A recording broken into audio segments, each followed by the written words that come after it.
வணக்கம் தோழர்களே. பலஸ்தீன் மீதான இனப்படுகொலை போர் துவங்கி இன்றோடு 511 நாட்கள் ஆகிறது. இந்நிலையில் கடந்த 5 நாட்களில் பல நிகழ்வுகள் சர்வதேச அளவில் மாற்றம் பெற்றுள்ளன. அதில் குறிப்பாக மிக முக்கியமாக 2 நாட்களுக்கு முன்பு நடைபெற்ற அமெரிக்க அதிபர் டொனால்ட் ட்ரம்ப் மற்றும் உக்ரைன் அதிபர் ஜெலன்ஸ்கி இடையிலான ஓவல் அலுவலகத்தில் நடைபெற்ற அந்த பேச்சுவார்த்தை, அது மிகப்பெரிய அளவில் பல்வேறு இடங்களில் பல்வேறு விமர்சனங்களையும் நேர்மறையாகவும் எதிர்மறையாகவும் கொண்டு வந்துள்ளது. அதேபோல் மிகவும் அதிக அளவில் கவனிக்கப்படாத ஒன்று, பிகேகே என்ற பலஸ்தீன் குர்திஸ்தான் விடுதலைக்கு போராடும் பிகேகே என்ற அமைப்பின் தலைவர்களில் ஒருவர் சமீபத்தில் ஒரு அறிக்கை வெளியிட்டிருக்கிறார். அதில் நாம் ஆயுதங்களை கைவிட்டுவிட்டு தேர்தல் வழியில் இணைய வேண்டும் என்று கூறியிருக்கிறார். அதன் முழு தகவல்கள் என்ன, அது எதை நோக்கிய நகர்வு என்பதை எல்லாம் இன்று பேசவிருக்கிறோம். நம்மோடு செந்தில் அவர்கள் இணைந்திருக்கிறார். வணக்கம் செந்தில் தோழர். வணக்கம் தோழர். தோழர், நீங்க அந்த ஜெலன்ஸ்கி ட்ரம்ப் இதை பார்த்திருப்பீங்க. தோழர்களும் நம்ம நிறைய எழுதியிருந்தோம் டெலிகிராம்லையும், தோழர்களும் பார்த்திருப்பாங்க. இதுல இது எல்லாம் ஒரு பக்கம் இருந்தாலும், நான் யதார்த்தமா ஒருத்தருடைய ட்வீட் பார்த்தேன். அவரு ஒரு ஜேர்னலிஸ்ட் தான். ஒரு ரொம்ப வருஷமா இருக்கக்கூடிய ஒரு ஜேர்னலிஸ்ட். வெஸ்ட்ல இருக்கக்கூடிய ஒரு ஜேர்னலிஸ்ட். அவர் என்ன எழுதியிருக்காருன்னா, நான் 40 வருஷமா கடந்த 40 வருஷமா உலகம் முழுவதும் இருக்கக்கூடிய அந்த நாட்டின் தலைவர்களை கவனிச்சுட்டு வர்றேன். மிக முக்கியமா பிரசிடென்ஷியல் ஷூட்னு சொல்லக்கூடிய இந்த வெள்ளை மாளிகையில் இருக்கக்கூடிய பிரசிடென்ஷியல் இந்த டீமை ஒவ்வொரு வரையும் கவனிச்சுட்டு வர்றேன். ஆனா நேத்து நடந்தது மிக முக்கியமா அந்த ட்ரம்ப் அப்புறம் துணை அதிபர் ஜேடி வான்ஸ், இவங்க 2 பேரும் நடந்துகிட்டது ஒரு ஜுவைனல் ஆக்ட் அப்படிங்கிறாரு. ஒரு எப்படின்னா சிறுவில்லைத்தனமான ஒரு நிகழ்வு, அப்படி நடந்திருக்க கூடாது அவங்க அப்படின்னு டோட்டலா அவரு இவங்க தரப்புல குத்த வைக்கிறார். இது 2 பக்கம் எல்லா பக்கமும் இருக்கிறது தான். பிளஸ் தான் மைனஸ்ல இருக்கும். 2 பக்கமே வெவ்வேறு பார்வைகள் வரதான் செய்யும். இதை நீங்க எப்படி பாக்குறீங்க? நம்ம இதை எப்படி புரிஞ்சுக்கணும் அது சொல்லுங்க. ஏன்னா நம்மளாம் காமெடியா இருக்குன்னு சிரிச்சுட்டு போயாச்சு. நான் அப்படிதான் எழுதியிருந்தேன். ஆனா இது அரசியலா எப்படி புரிஞ்சுக்கணும்னு சொல்லுங்க. இதுல ரொம்ப முக்கியமான விஷயங்கள் நிறைய இருக்கு தோழர். இது நம்ம பார்க்க வேண்டிய பார்வைங்கிறது ரொம்ப அரசியலா பார்க்க வேண்டியிருக்கு. இது ஒரு எதிர்த்தரப்புல நடக்கக்கூடிய, இப்ப நம்ம விரும்பாத தரப்புல நடக்கக்கூடிய இந்த முரண்பாடுங்கிறது அதை நம்ம அரசியலா பார்க்க வேண்டிய அவசியம் இருக்கு. என்னன்னா, அங்க நடந்தது, நான் அந்த கம்ப்ளீட் ப்ரெஸ் கான்ஃபரன்ஸ் ஃபுல்லாவே நான் பார்த்தேன். அந்த ப்ரெஸ் கான்ஃபரன்ஸ்ல சில விஷயங்கள் அது ரொம்ப ஸ்மூத்தா தான் போயிட்டு இருந்தது.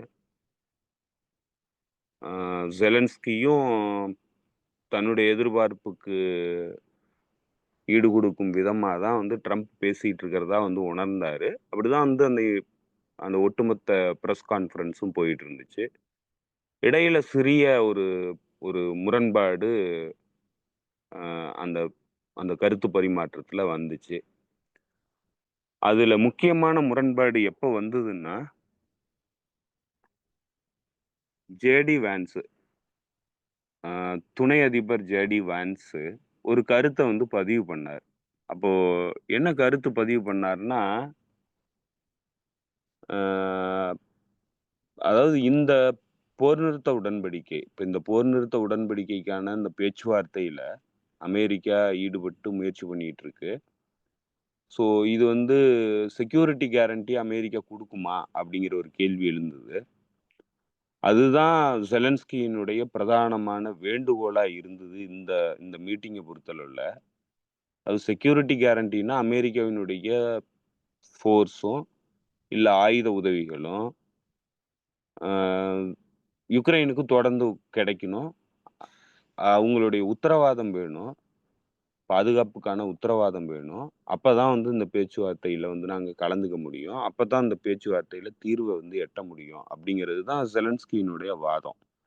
ஸோ அத மறுத்து பேசுற மாதிரியான ஒரு வாதமா தான் ட்ரம்பினுடைய வாதங்கள் எல்லாமே போச்சு. ஏன்னா அவர் என்ன சொன்னாருன்னா, நான் பேச்சுவார்த்தைக்கு போறேன். ஐ அம் எ டீல் மேக்கர். நான் வந்து என்னுடைய வாழ்க்கை முழுக்க அத தான் நான் பண்ணியிருக்கிறேன். நான் வந்து ஒரு பிசினஸ் மேன். நான் வந்து ஒரு டீல் மேக்கர். நான் டீல் பேசுறதுக்காக போறேன். அப்போ சில விஷயங்கள வந்து நம்ம காம்ப்ரமைஸ் பண்ண வேண்டியிருக்கு. இப்போ காம்ப்ரமைஸ் பண்ணா மட்டும் தான் வந்து நம்ம பேச முடியும். அதேபோல எதிர்த்தரப்புல இருக்கிறவங்களுக்கு நான் மரியாதை குடுத்தனா தான் அவங்க கூட டீலுக்கே போக முடியும். அப்படிங்கிறது தான் அவருடைய கருத்தா இருந்தது. அத வந்து அவரு வெளிப்படுத்தும்போது என்ன சொன்னாருன்னா, நான் ஏன் அந்த மாதிரி நடந்துக்கிறேன் அப்படிங்கிறதுக்கான விளக்கமா அவரு என்ன சொன்னாருன்னா, இப்ப நீங்க பார்த்திருப்பீங்க. ஜெலன்ஸ்கி புட்டின ஒரு நன்மதிப்போட பார்க்கல. ஒரு வெறுப்புணர்வோட பார்க்குறாரு. அதே மாதிரி தான் புட்டினும் வந்து யுக்ரைனியர்கள அந்த மாதிரி தான் பார்க்குறாரு. ஸோ, இப்ப இவங்க 2 பேரும் இந்த மாதிரி பார்த்துக்கிட்டு இருக்கிற டயத்துல, இவங்க கூட 2 பேரு கூட உறவாடுறதுக்கான வழிமுறையே கிடையாது. ஸோ, அந்த இடத்துல நான் பேச வேண்டிய இடத்துல இருக்கிறதுனால, நான் அந்த மாதிரி நடந்துக்க முடியாது. நான் வந்து மதிப்பு குடுத்து தான் வந்து நான் பேசணும். ஸோ, அதனால தான் நான் வந்து அந்த மாதிரி நான் வந்து டீல் மேக் பண்ணுங்கிறதுக்காக தான் வந்து அந்த மாதிரி நடந்துக்கிறேன். எனக்கு வந்து வெறுப்புணர்வு கிடையாது. அப்படிங்கிற மாதிரி அவருடைய கருத்த வந்து பதிவு பண்ணிட்டு இருந்தார். அதுக்கு கூடுதல் விளக்கம் குடுக்குறேன் அப்படிங்கிற இடத்துல தான் வந்து ஜேடி வான்ஸினுடைய பேச்சு வந்து ஆரம்பிச்சது. அவரு என்ன சொன்னாருன்னா, அவரும் ஒண்ணும் பெருசா சொல்லல. அவர் சொன்னது என்னன்னா, ட்ரம்ப் இப்போ அதிபரா வந்திருக்கிற ட்ரம்ப் இத வந்து பீஸ்ஃபுல்லா முடிக்கணும்னு நெனைக்கிறாரு. கடந்த ஆட்சி காலத்துல, கடந்த அட்மினிஸ்ட்ரேஷனுடைய ஆட்சி காலத்துல பேச்சுவார்த்தை நடைபெறவே இல்ல. அதுதான் இந்த போர் வந்து தொடர்ந்து நடந்ததுக்கான அடிப்படை காரணம். ஸோ, அதனால டிப்ளமசிங்கிறது ரொம்ப முக்கியமானது. நம்ம நாட்டுக்கு ரொம்ப அவசியமானது. டிப்ளமசிய கம்ப்ளீட்டா வந்து விட்டுட்டதுனால, நம்மளால வந்து இந்த போர வந்து தடுத்து நிறுத்துறதுக்கான வாய்ப்பு இல்லாம இருந்தது. அது வந்து தவறான செயல். அதனால டிப்ளமசிய வந்து மீண்டும் உருவாக்கணும். டிப்ளமேட்டிக்கா தான் வந்து இந்த பிரச்சனைகள நம்ம தீர்வு கொண்டு வர முடியும். அப்படின்னு சொன்னாரு. அப்படி சொன்ன உடனே, ஆ இது சொன்னது வந்து ஜேடி வான்ஸ் சொன்னாரு. ஸோ, அதனால அதற்கான முயற்சி எடுக்கிறோம். யுக்ரைன்ல வந்து அமைதி ஏற்படணும். யுக்ரைன் வந்து மிகப்பெரிய சிக்கல்ல மாட்டியிருக்கு. ஸோ, அத வெளியேத்தணும்னா, அமைதி முயற்சியின் மூலமா, பேச்சுவார்த்தையின் மூலமா தான் தீர்வு எட்ட முடியும். அந்த பேச்சுவார்த்தைக்கான வழித்தடங்கள தான் வந்து ட்ரம்ப் அமைச்சுக்கிட்டு இருக்கிறாரு. ஸோ, அதுதான் அவருடைய பிரதான நோக்கம் அப்படிங்கிறத அவரு சொன்னார். அப்போ இதற்கு ஜெலன்ஸ்கி என்ன சொன்னாருன்னா, நீங்க வந்து டிப்ளமேட்டிக்கா பேசணும்னு சொல்றீங்க. நம்ம ஏற்கனவே 2014ல இந்த போர் ஆரம்பிச்சது. இந்த போர் ஆரம்பிச்சதுக்கப்புறம் நம்ம வந்து பேச்சுவார்த்தை நடத்தி, நான் சைன் பண்ணேன். 2019ல நான் அதிபரான உடனே நான் சைன் பண்ணேன் புட்டின் கூட. அதுக்கு கேரண்டரா இருந்தது மக்ரானும், ஏஞ்சலா மோர்க்கல் 2 பேரும் தான் வந்து கேரண்டரா இருந்தாங்க. அந்த டீல் சைன் பண்ணதுல, சீஸ்ஃபயர் அக்ரீமெண்ட் சைன் பண்ணதுல, புட்டின் வந்து எதையுமே மதிக்கல. புட்டின் வந்து கம்ப்ளீட்டா அந்த அக்ரீமெண்ட்ட மீறி செயல்பட்டாரு. பிரிசனர் எக்ஸ்சேஞ்ச் டீல் வந்து நாங்க சைன் பண்ணியிருந்தோம். நான் வந்து பிரிசனர வந்து ரிலீஸ் பண்ணேன். ஆனா, புட்டின் வந்து ரிலீஸ் பண்ணல. புட்டின் கம்ப்ளீட்டா வந்து எல்லாத்தையும் வந்து மீறினாரு. மீறிட்டு ஒரு கிரிமினல் ஆக்ட்ல ஈடுபட்டு, அக்ரஷன்ல ஈடுபட்டுக்கிட்டு இருந்தாரு. அப்படி இருக்கிறப்போ, 2022ல அவரு அக்ரஷன் போர வந்து ஆரம்பிக்கும்போது, எப்படி வந்து அவரு கூட வந்து நீங்க டிப்ளமேட்டிக்கா பேசி சால்வ் பண்ண முடியும் பிரச்சனைகள? டிப்ளமேட்டிக்கா எப்படி நீங்க சால்வ் பண்ண முடியுங்கிறத ஜேடி வான்ஸ் வந்து எனக்கு சொன்னா நல்லாருக்கும். நீங்க சொல்லுங்க. எப்படி வந்து டிப்ளமேட்டிக்கா இதுல வந்து பேசி, புட்டின் கூட பேச முடியும்? அப்படிங்கிறத அவரு கேட்கிறாரு. இது கேட்ட உடனே அடுத்த வார்த்தை ஜேடி வான்ஸ் என்ன சொன்னாருன்னா, "இல்ல நீங்க வந்து உங்க கண்ட்ரி வந்து ரொம்ப மோசமான ட்ரபிள்ல இருக்கு. உங்க கண்ட்ரில வீரர்கள் கிடையாது. உங்களுக்கு கான்ஸ்கிரிப்ட் பண்றதுல பெரிய சிக்கல் இருக்கு. உங்களால புதுசா வந்து ஆள வந்து ஆர்மிக்கு ரெக்ரூட் பண்ண முடியல. அந்த அளவுக்கு ஆள் பற்றாக்குறை இருக்கு. அதனால இத வந்து நீங்க பேசாம வேற வகையில உங்களால தீர்க்கவே முடியாது. நாங்க வந்து உங்கள காப்பாத்துறதுக்காக இந்த பேச்சுவார்த்தையில ஈடுபட போறோம். இதற்கு நீங்க மறுப்பு தெரிவிக்கக் கூடாது. இது வந்து நீங்க எந்த வகையிலயும் இது இத தாண்டி உங்களால இத சால்வ் பண்றதுக்கான வழிமுறைகள் கிடையாது. நீங்க கம்ப்ளீட்டா வந்து இத தோல்வியில தான் முடிக்கிறீங்க அப்படின்னு சொல்லி சொன்னாரு. ஸோ இங்க தான் வந்து இந்த இந்த கான்வர்சேஷன் வந்து ஹீட்டட் கான்வர்சேஷனா போச்சு. அப்பதான் அவரு என்ன சொன்னாரு, "உங்க கண்ட்ரி வந்து ரொம்ப மோசமான நிலையில இருக்கு. அப்படிங்கிறத நீங்க மறுக்கிறீங்களா? உங்கள்ட்ட ஆள் இருக்கா? முதல்ல வந்து உங்களுக்கு ராணுவத்துக்கு அனுப்புறதுக்கான ஆளே வந்து பற்றாக்குறையா இருக்கு. அத உங்களால சால்வ் பண்ண முடியுமா? அந்த பிரச்சனை உங்களுக்கு அ இல்லன்னு சொல்லி நீங்க நம்புறீங்களா?" அப்படின்னு சொல்லி கேள்வி எழுப்புனாரு. உடனடியா ஜெலன்ஸ்கி என்ன சொன்னாரு, "நீங்க வந்து இதெல்லாம் பிரச்சனை இருக்குன்றீங்க. அந்த மாரி பிரச்சனைலாம் யுக்ரைன்ல எதுவும் கிடையாது.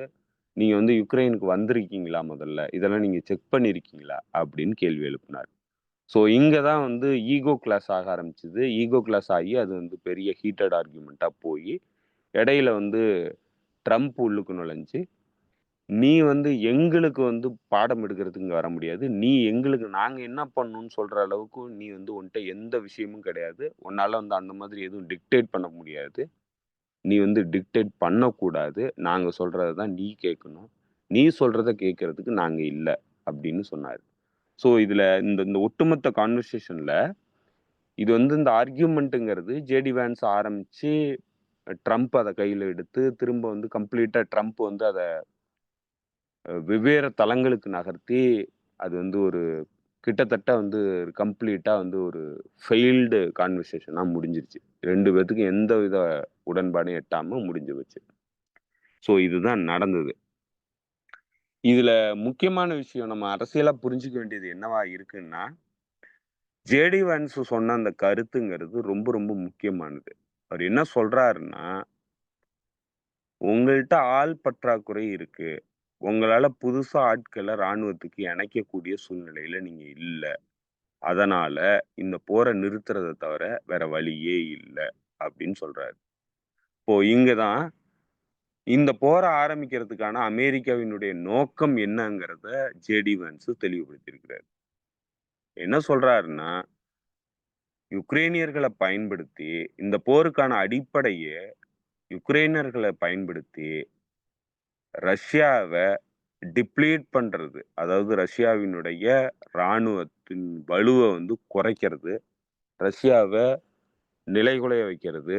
ரஷ்யாவ மிகப்பெரிய சிக்கலுக்குள்ளாக்குறது. இதுதான் வந்து அமெரிக்காவினுடைய திட்டம். இப்ப இந்த திட்டத்துக்காக யுக்ரைன் வந்து அமெரிக்காவுக்கு தேவைப்பட்டுச்சு. இப்ப இந்த திட்டம் எப்ப வரைக்கும் அது ஒர்க் ஆகும்னா, இன்னைக்கு அந்த திட்டம் வந்து ஒர்க் ஆகல. இன்னைக்கு அந்த திட்டம் வந்து பேக் ஃபயர் ஆயிடுச்சு. ஏன்னா என்ன ஆயிடுச்சுன்னாக்க, இவங்க நெனச்ச மாதிரி ரஷ்யா வந்து இவங்களால டிப்ளீட் பண்ண முடியல. பொருளாதார ரீதியா வந்து வீழ்த்த முடியல. ராணுவ ரீதியா நெருக்கடிய வந்து குடுக்க முடியல. ரஷ்யா அதுக்கு ஆப்போசிட்டா என்ன ஆயிடுச்சுன்னா, மிகப்பெரிய வளர்ச்சி அடையக்கூடிய நாடா மாறிடுச்சு. சர்வதேச அரங்குல பெரிய அளவுக்கு டிப்ளமேட்டிக் ரீதியான பவர்ஃபுல் நேஷனா மாறிடுச்சு. அதே மாதிரி சர்வதேச அரங்குல மிகப்பெரிய அளவுக்கு ட்ரேட் உறவுகள வளர்த்துக்கிடுச்சு. வணிக உறவுகள வளர்த்துக்கிடுச்சு. அவங்களுடைய பொருளாதாரத்த காக்கறதுக்கான எல்லா வழிமுறைகளையும் அது வந்து உருவாக்கிடுச்சு. ஸோ இவங்க எதிர்பார்த்து வந்ததுங்கிறது, ரஷ்யா வந்து இது எல்லாத்தையும் கரைக்கணுங்கிறதுக்காக தான் வந்து ரஷ்யாவ வந்து அடிக்கணும்னு சொல்லி, யுக்ரைன கூர்தீட்டி கொண்டு வந்தாங்க. ஆனா, அதுக்கு ஆப்போசிட்டா எல்லாமே முடிஞ்சிருச்சு. இப்ப இவங்க போட்டிருந்த திட்டம் வந்து கம்ப்ளீட் ஃபெயிலியர் ஆயிடுச்சு. அப்போ இன்னைக்கு மீண்டும் வந்து யுக்ரைனுக்கு சப்போர்ட் பண்ணி, யுக்ரைன நிலைநிறுத்தி, ரஷ்யாவ வந்து டிப்ளீட் பண்றதுக்கான வழிமுறைங்கிறது கம்ப்ளீட்டா முடிஞ்சிருச்சு அப்படிங்கிற எல்லை வந்து இன்னைக்கு வந்துருச்சு. அததான் ஜேடி வான்ஸ் சொல்றாரு. இதுக்கு மேல வந்துட்டு ஆளே இல்லையே! நீ எப்படி சண்ட போடுவ? அப்படின்னு சொல்லி கேட்கிறாரு. அப்போ அவங்களுடைய திட்டம்ங்கிறது யுக்ரைனியர்கள பயன்படுத்தி ரஷ்யாவ அடிக்கணுங்கிறது தான் திட்டம். ரஷ்யாவ வந்து வீழ்த்தணும். ரஷ்யா வந்து மிலிட்டரிலி வந்து நெருக்கடிக்குள்ளாக்கணும். அவங்களுடைய பவர வந்து குறைக்கணும். அதுதான் அவங்களுடைய பிரதான திட்டம்.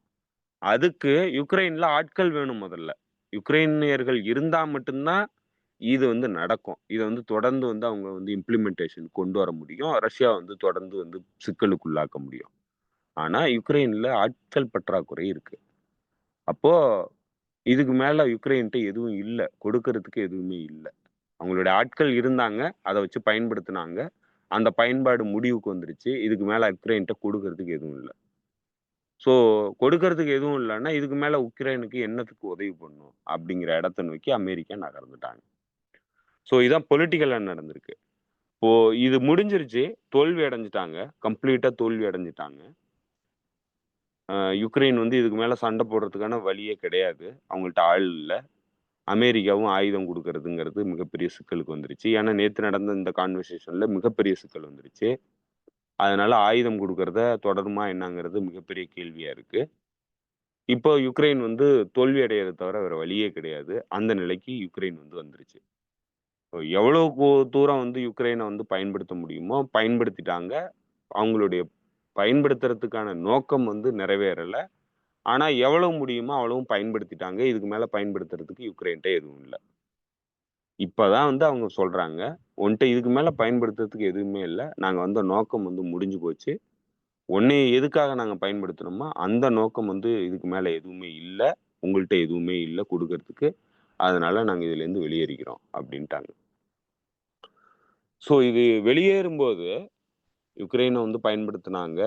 யுக்ரைனுடைய வீரர்கள பயன்படுத்தி ரஷ்யா வந்து அ பாதிப்புகள ஏற்படுத்தணுங்கிறதுக்காக இந்த போர ஆரம்பிச்சாங்க. இதெல்லாம் முடிஞ்சு கடைசியா தோல்வியில முடிஞ்சிருச்சு. இப்ப தோல்வியில முடியும்போது, இதிலிருந்து தங்களுக்கான லாபத்த எடுத்துக்கலாம். ஏன்னா போர்ல வந்து ரஷ்யாவ வீழ்த்த முடியல. அந்த திட்டம் வந்து நிறைவேறாம போயிடுச்சு. ஸோ அதற்கு ஆல்டர்னேட்டிவா வேற என்ன வந்து இதுலேருந்து எடுத்துக்க முடியும்? அப்படிங்கிற இடத்துல தான் யுக்ரைனுடைய ரிசோர்ஸஸ எடுக்கலாம் அப்படிங்கிற திட்டத்துக்கு போறாங்க. இப்ப இது இவங்க மட்டும் இல்ல. இது ஏன் வந்து இந்த அளவுக்கு கூர்மை அடைஞ்சு இவ்வளவு வெகமென்ட்டான சண்டையா வந்து போய் முடிஞ்சதுன்னா, இதற்கு முன்னாடி நவம்பர் மாசத்துலன்னு நெனைக்கிறேன். Britain prime minister gear Starmer வந்து கீவ் போயிருந்தாரு.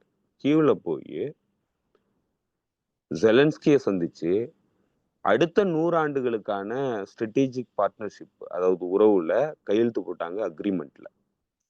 அந்த அக்ரீமெண்ட் என்ன நடந்திருக்குன்னா, அந்த அக்ரீமெண்ட்ல மிக முக்கியமான துறைமுகங்கள், யுக்ரைன்ல இருக்கக்கூடிய மிக முக்கியமான துறைமுகங்கள், கிட்டத்தட்ட எல்லா துறைமுகங்களையும் அவரு பிரிட்டனுக்கு குடுக்கறதுக்காக ஒத்துக்கிட்டு இருக்கிறாரு.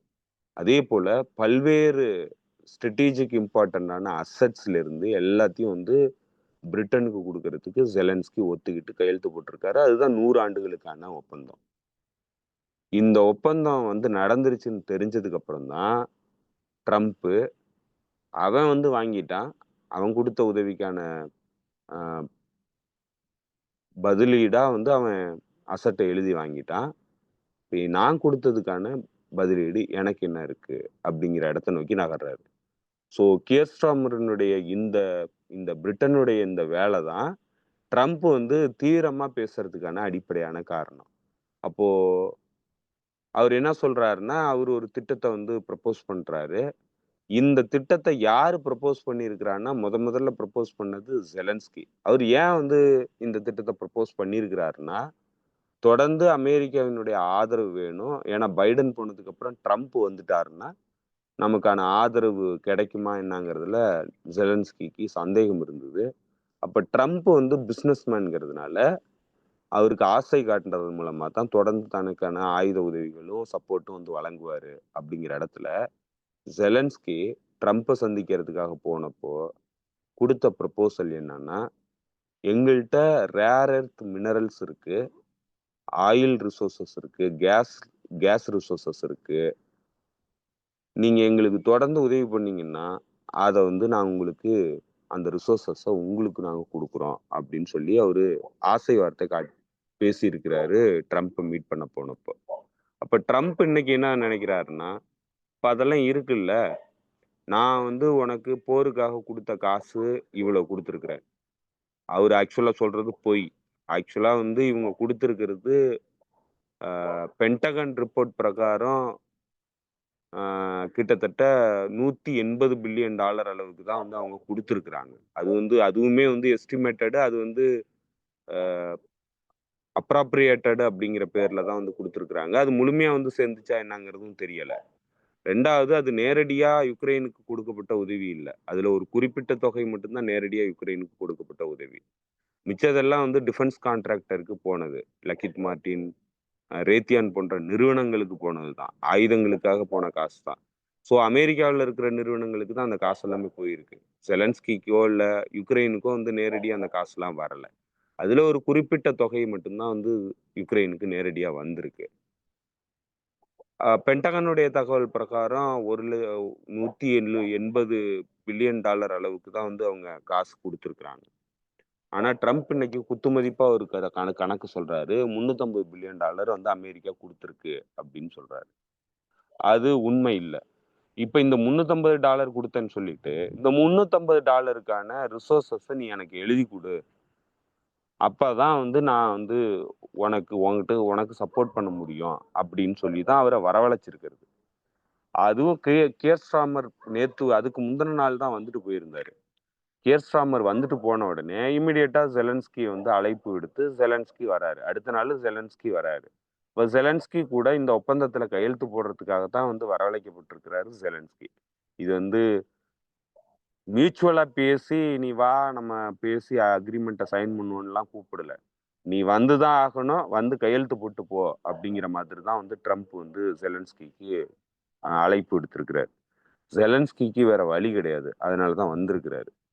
ஸோ வந்ததுக்கப்புறம் இந்த ஹீட்டட் ஆர்கியூமெண்ட் நடந்ததுனால அந்த ஒப்பந்தம் கையெழுத்தாகல. அவர் கிளம்பி போயிட்டாரு. இப்ப என்ன அமெரிக்க ஒயிட் ஹவுஸ் தரப்புல இருந்து என்ன சொல்றாங்கன்னா, எப்ப வந்து அவருக்கு அமைதி விருப்பம் இல்ல, அவர் வந்து ரஷ்யா கூட சண்டை போடணுங்கிறாரு. அமைதியை விரும்பினா மட்டும்தான் அவரு கூட நம்ம பேசவே முடியும்.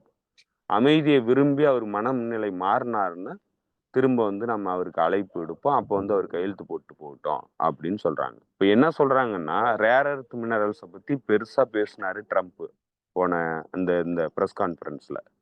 ஸோ அதுல அவர் என்ன சொல்றாருன்னா, நாங்க செக்யூரிட்டி கேரண்டி உனக்கு குடுக்க முடியாது அப்படின்றாரு. செக்யூரிட்டி கேரண்டி குடுக்க முடியாது. அதுக்கு பதிலா நாங்க என்ன பண்றோம்னா, நீ உன்னுடைய ரேர் எர்த் மினரல்ஸ வந்து நீ எனக்கு குடு. என்னுடைய ஒர்க்கர்ஸ் வந்து அங்க வருவாங்க. ஏன்னா, அத வந்து நீங்க மைனிங் பண்ணி எடுக்கணும். அதாவது சுரங்கத்த தோண்டி தான் வந்து அந்த ரேர் எர்த் மினரல்ஸ நீங்க வெளியில எடுக்கணும். அதுக்கு பெரிய காசு செலவாகும். அத எடுக்கிறதுக்காக நான் ஆட்கள அனுப்புறேன். என்னுடைய நிறுவனங்கள அனுப்புறேன்.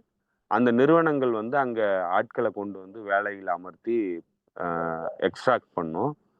அப்படி ஒரு வேளை அமெரிக்க நிறுவனங்கள் வந்து அங்க எக்ஸ்ட்ராக்ட் பண்ணிக்கிட்டு இருந்ததுன்னா, யாரும் உன் மேல வந்து தாக்குதல் நடத்துறதுக்கு பயப்படுவாங்க. ஏன்னா, அப்படி ஒரு வேளை தாக்குதல் நடத்தினா, அமெரிக்க நிறுவன தொழிலாளிகளும், அமெரிக்காவினுடைய பிரஜைகளும் அதுல பாதிக்கப்படுவாங்க. அப்படி ஒரு பாதிப்பு ஏற்பட்டுச்சுன்னாக்கா, அது பெரிய விளைவுகளை ஏற்படுத்துங்கிறதுனால, யாரும் வந்து உன்னைய தாக்க மாட்டாங்க. அதனால செக்யூரிட்டி கேரண்டி தனியா வந்து நான் மிலிட்டரி ஃபோர்ஸ் அனுப்பணுன்ற அவசியம் இல்ல. நான் மைனிங் கம்பெனி அனுப்புனனாலே, உனக்கான செக்யூரிட்டி கேரண்டி கிடைச்சிரும் அப்படின்னு சொல்றாரு. ஆனா, ஜெலன்ஸ்கி என்ன சொல்றாருன்னா, நீ செக்யூரிட்டி கேரண்டின்னா, ஃபோர்ஸ வந்து நீ எனக்கு அனுப்பு அப்படின்னு சொல்றாரு. இல்லன்னா நீ வந்து எனக்கு ஆயுத உதவிகள பண்ணிக்கிட்டு இரு அப்படின்றாரு. இப்ப இங்க தான் உங்க 2 பேருக்குமான முரண்பாடு வருது. இப்போ ட்ரம்ப் என்ன சொல்றாரு, இந்த போர்ல உனக்கு இதுக்கு மேல ஆட்கள் அனுப்புறதுக்கு ஆளே இல்ல. அதனால உன்னால போர் நடத்தி யார்ட்டயும் ஜெயிக்க முடியாது. உன்னைய வச்சு நான் யாருக்கும் பாதிப்பையும் ஏற்படுத்த முடியாது. நீ ஆல்ரெடி தோத்து போயிட்ட. உன்ட்ட எதுவுமே இல்ல. அதனால இப்ப உன்ட்ட இருக்கிறதுக்கு நான் செலவு பண்ண காசுக்கு நான் உன்னுடைய நிலத்த வந்து பறிக்கிறேன். நீ அதுக்கு ஒத்துக்கிட்டு கையெழுத்த போடு. நான் அந்த வளத்தெல்லாம் சுரண்டி நான் என் நிறுவனங்களுக்கு குடுக்க போறேன். நீ இதெல்லாம் ஒத்துக்கிட்டு தான் ஆகணும். உனக்கு வேற எந்த வழியும் கிடையாது. உன்கிட்ட ப்ளே பண்றதுக்கு எந்த கார்டுமே கிடையாது. நான் சொல்றத நீ கேட்டு தான் ஆகணும் அப்படின்னு சொல்றாரு. இந்த டிமாண்ட் தான் வந்து இந்த இந்த மீட்டிங்க பொறுத்தளவுல இதற்காக தான் அவர் அழைக்கப்பட்டாரு. இத வந்து பேசுறதுக்காக தான் வந்து இவ்வளவும் நடந்தது. இதுல தான் வந்து இந்த சண்டையும் வந்துருச்சு. இப்ப என்ன சொல்லிட்டாங்கன்னா, "நீனு என்னை இல்லாம நீ என்ன பண்ணிருவ? உன்னால போர நடத்துறதுக்கான வாய்ப்பே கிடையாது. அதனால நீ என்கிட்ட வந்து தான் ஆகணும். நீ வரும்போது இத கையெழுத்த போட்டுட்டு, என்னைய வந்து முழுமையா உன்னுடைய நாட்ட வந்து சுரண்டுறதுக்கான அனுமதிய குடுத்துட்டு தான் நீ போக முடியும். உனக்கு வேற எந்த வழியும் கிடையாது. ஏன்னா, நீ என்ட்ட மாட்டிக்கிட்ட."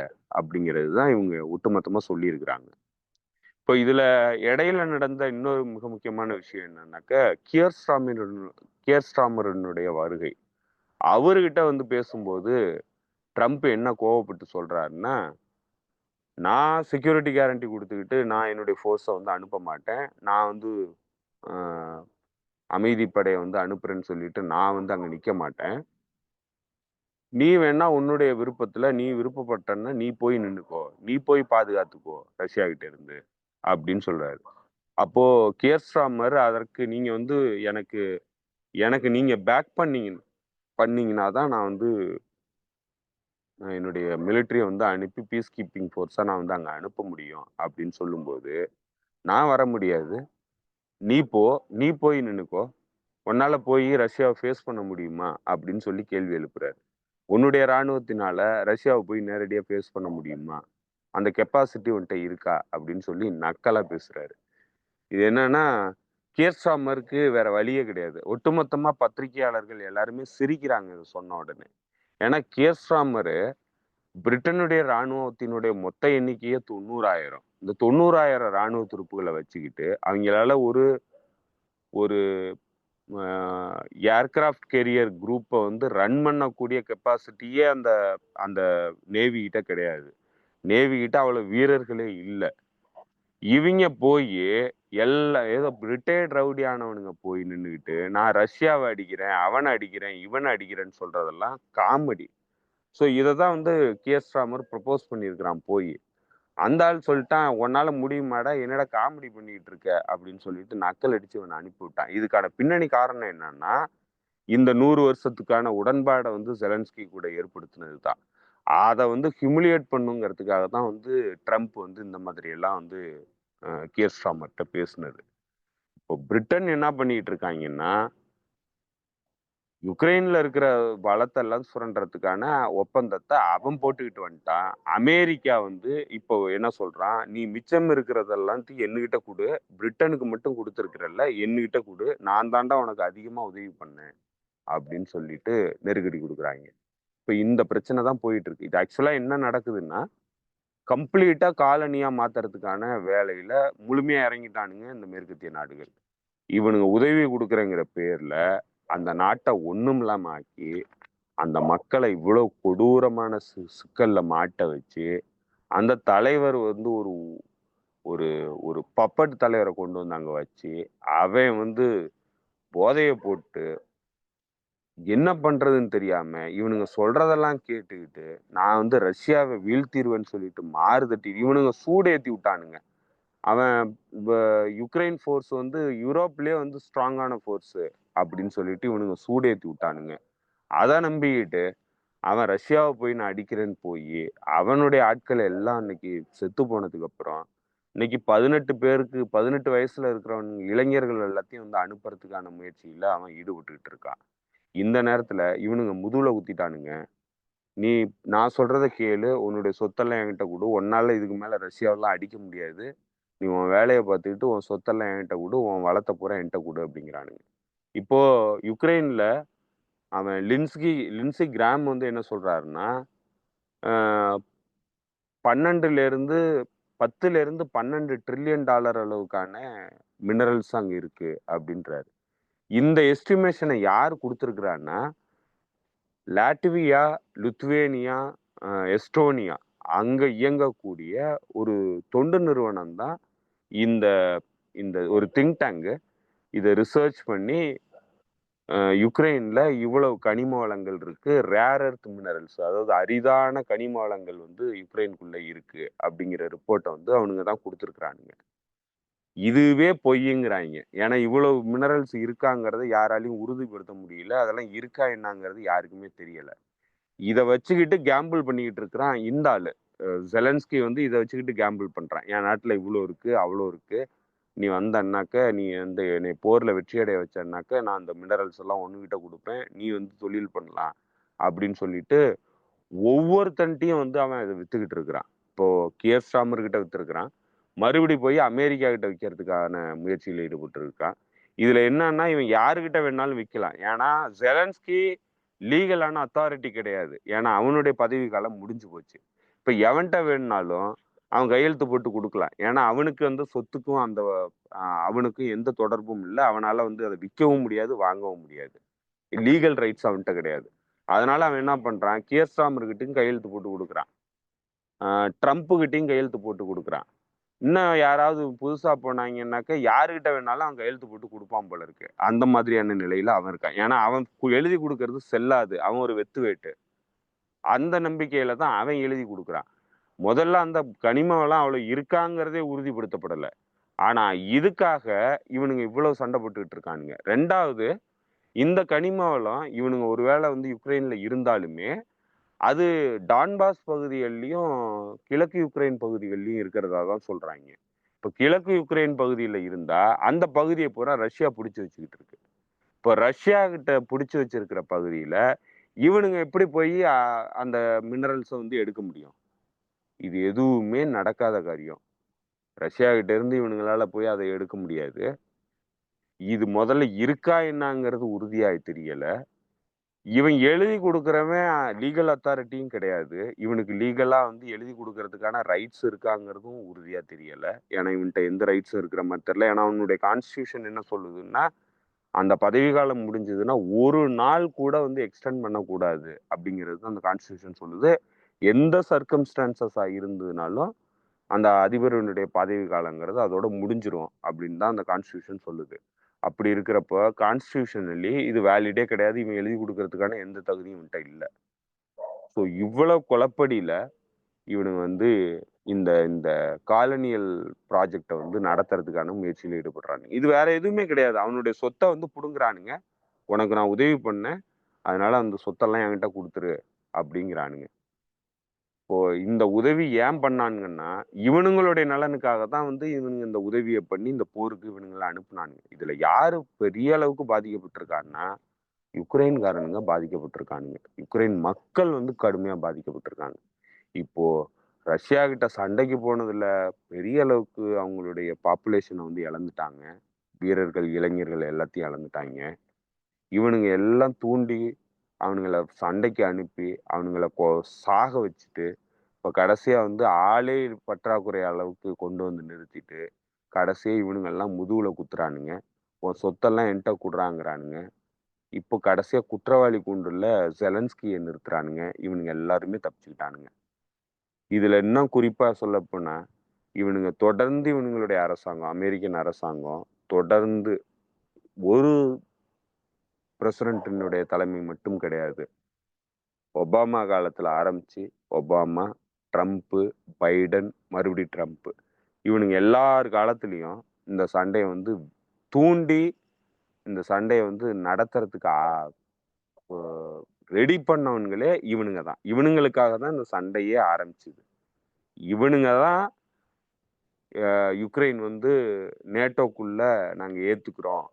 யுக்ரைன் வந்து அதாவது ஓப்பன் டோர் பாலிசி நேட்டோவுக்கு ஓப்பன் டோர் பாலிசி இருக்கு. அதனால யாரு வேணாலும் வந்து சேரலாம் அப்படின்னு சொன்னது புஷ் அட்மினிஸ்ட்ரேஷன். புஷ்ஷுக்கு அப்புறம் ஆ அதுக்கப்புறம் ஒபாமா, ஒபாமா காலத்துக்கு அப்புறம் ட்ரம்ப்பு, ட்ரம்ப் காலத்துக்கு அப்புறம் பைடன். இப்படி பல்வேறு அட்மினிஸ்ட்ரேஷன் சேஞ்சஸ்லாம் நடந்ததுக்கு அப்புறமும், கடைசியா இன்னைய வரைக்கும் அததான் பேசிக்கிட்டு இருந்தானுங்க. இப்ப ட்ரம்பினுடைய அரசாங்கம் வந்ததுக்கு அப்புறம் தான் வந்து அத விட்டுருக்கானுங்க. அத சொல்றானுங்க, யுக்ரைன் வந்து அ நேட்டோக்குள்ள வர்றதுக்கான வாய்ப்பு இல்லன்ட்டு.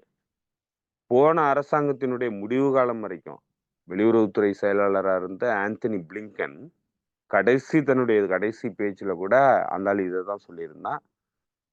யுக்ரைன் வந்து நேட்டோக்குள்ள வர்றதுக்கான எல்லா உரிமையும் இருக்கு. அத கொண்டு வர்றது தான் இந்த பகுதியில அமைதி உருவாக்குறதுக்கான ஒரே வழி அப்படின்ட்டு. நேட்டோக்குள்ள கொண்டு வரேன்னு சொன்னதுனால தான் யுக்ரைன் மீதான போரையே ரஷ்யா ஆரம்பிச்சது. ஆனா கடைசி வரைக்கும் அததான் வந்து அவனுங்க ப்ரப்போஸ் பண்ணானுங்க. அததான் வந்து அவனுங்களுடைய திட்டமா சொன்னானுங்க.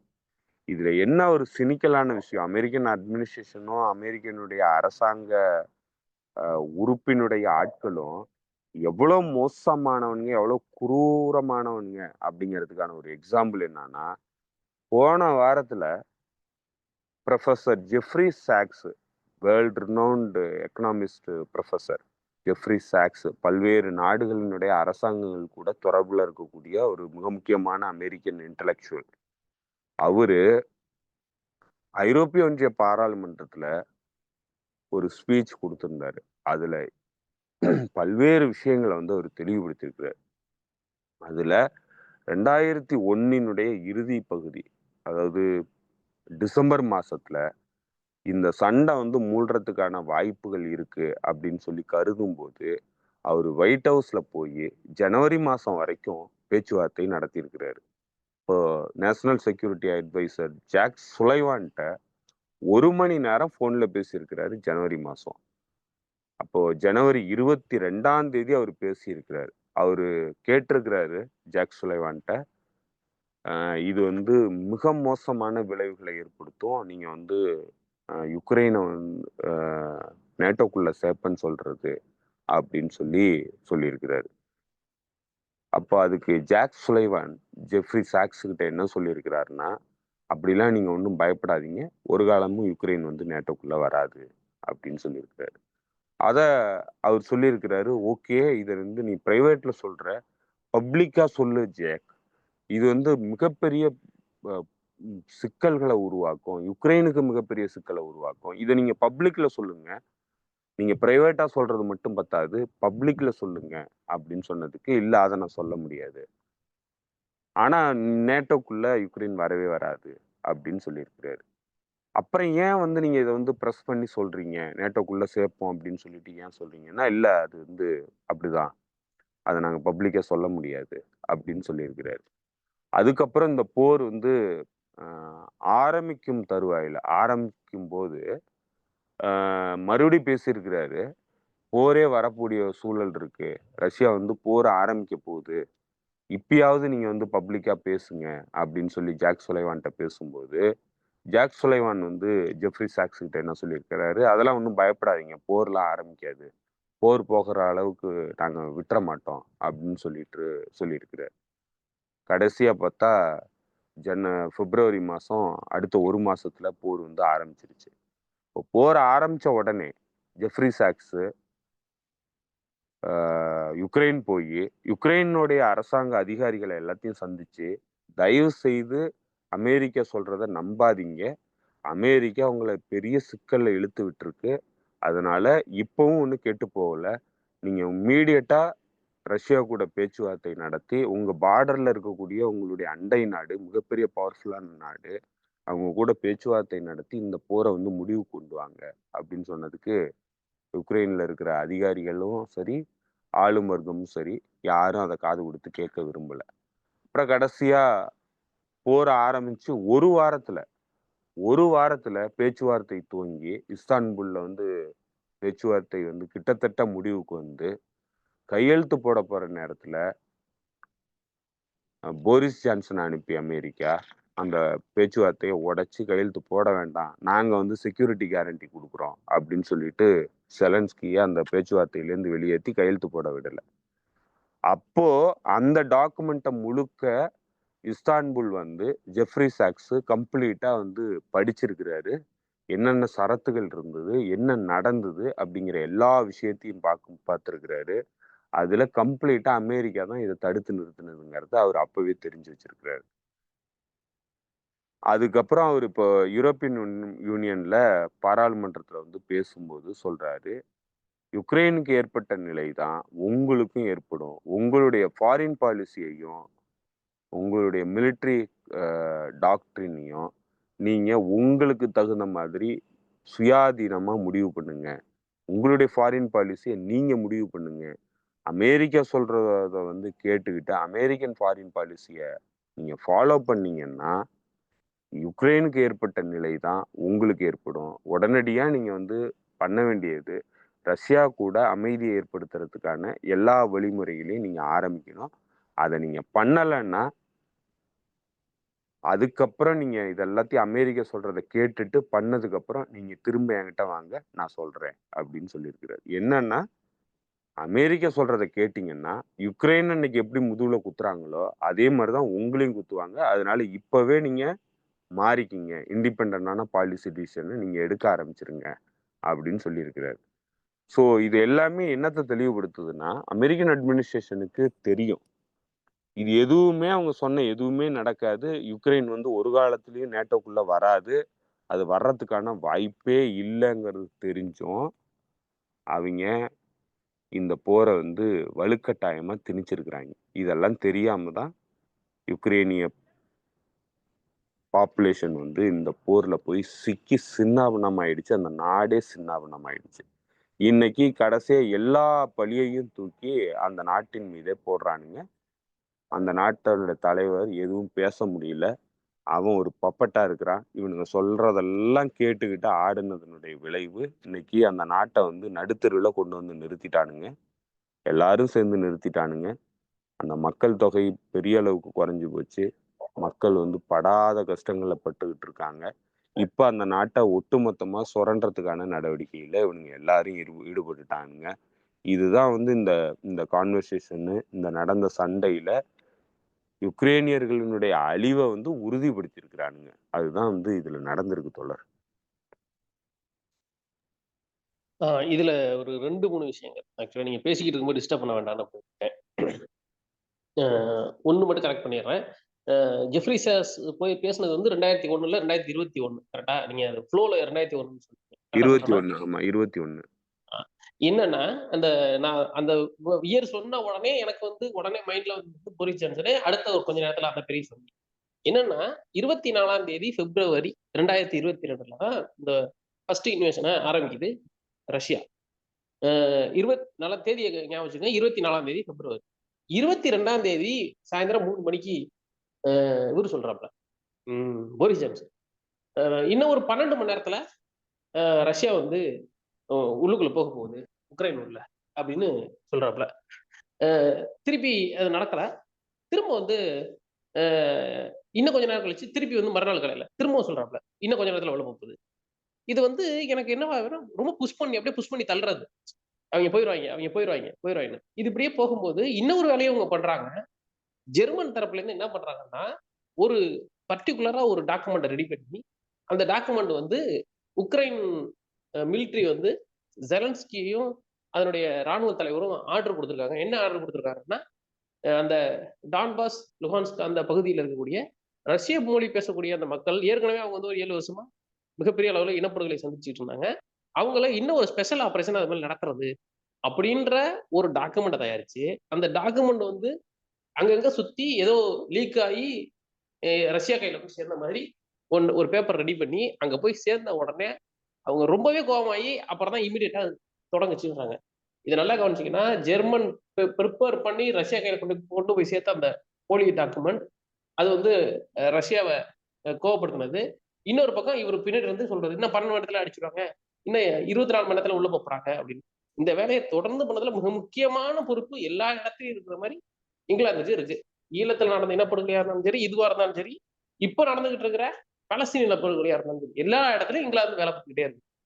அப்புறம் இன்னொன்னு வந்து ஒரு 2 நம்பர மட்டும் நான் கன்ஃபார்ம் பண்ணிறேன்னு நெனைக்கிறேன். அந்த பில்லியன் வந்து 180 சொன்னீங்க இல்லையா? அது கரெக்ட்டான வேர்ட் என்ன சொன்னாங்கன்னா, 186 பில்லியன். இதுதான் வந்து கணக்குப்படி அ குடுத்தது கணக்கா இருக்கிறது அதுதான். இவரு சொல்ற 350 சும்மா நீங்க சொல்ற மாரி. அது 186.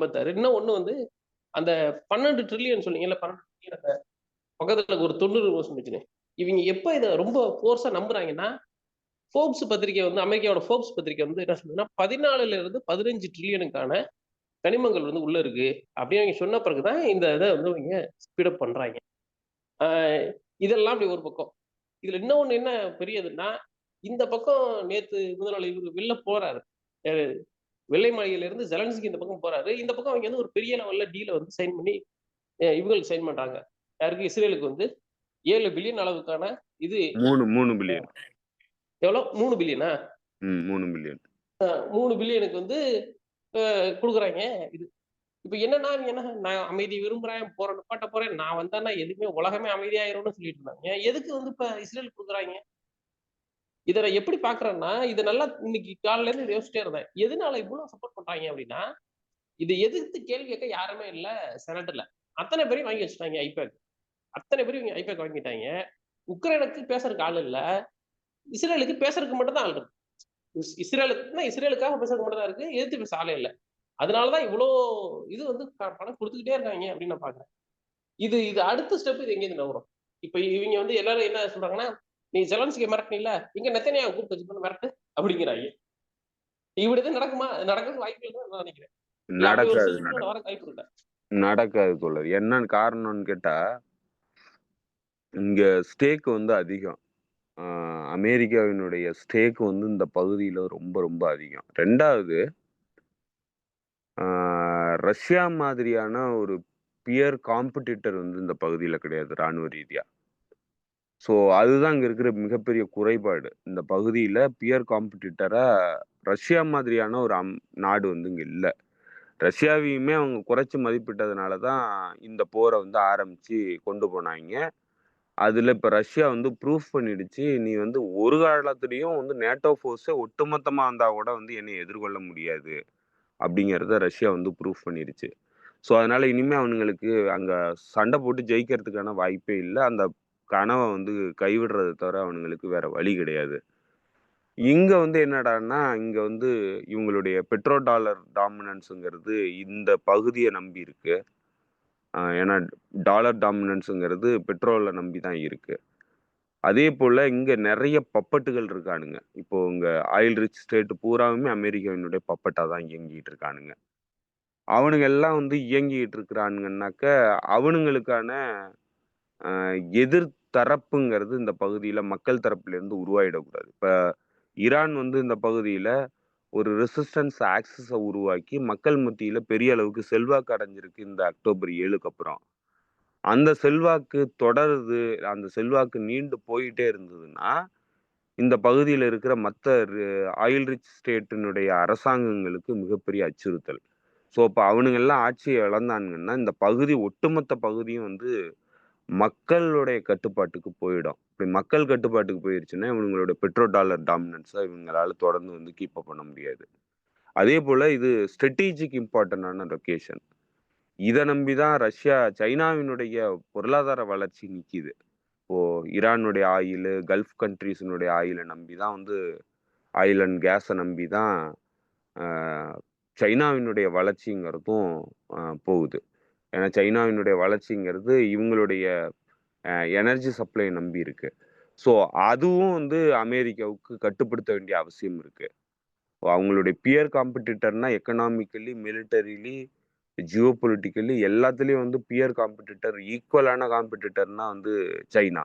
இப்ப சைனாவ கவுண்டர் பண்ணணும்னா, இந்த ரீஜியன் வந்து அவங்களுக்கு ரொம்ப அவசியம். ஸோ அதனால இந்த ரீஜியனுடைய முக்கியத்துவம்ங்கிறது ரொம்ப ரொம்ப அதிகம் அ சைன் அ யுஎஸ பொறுத்தளவுல.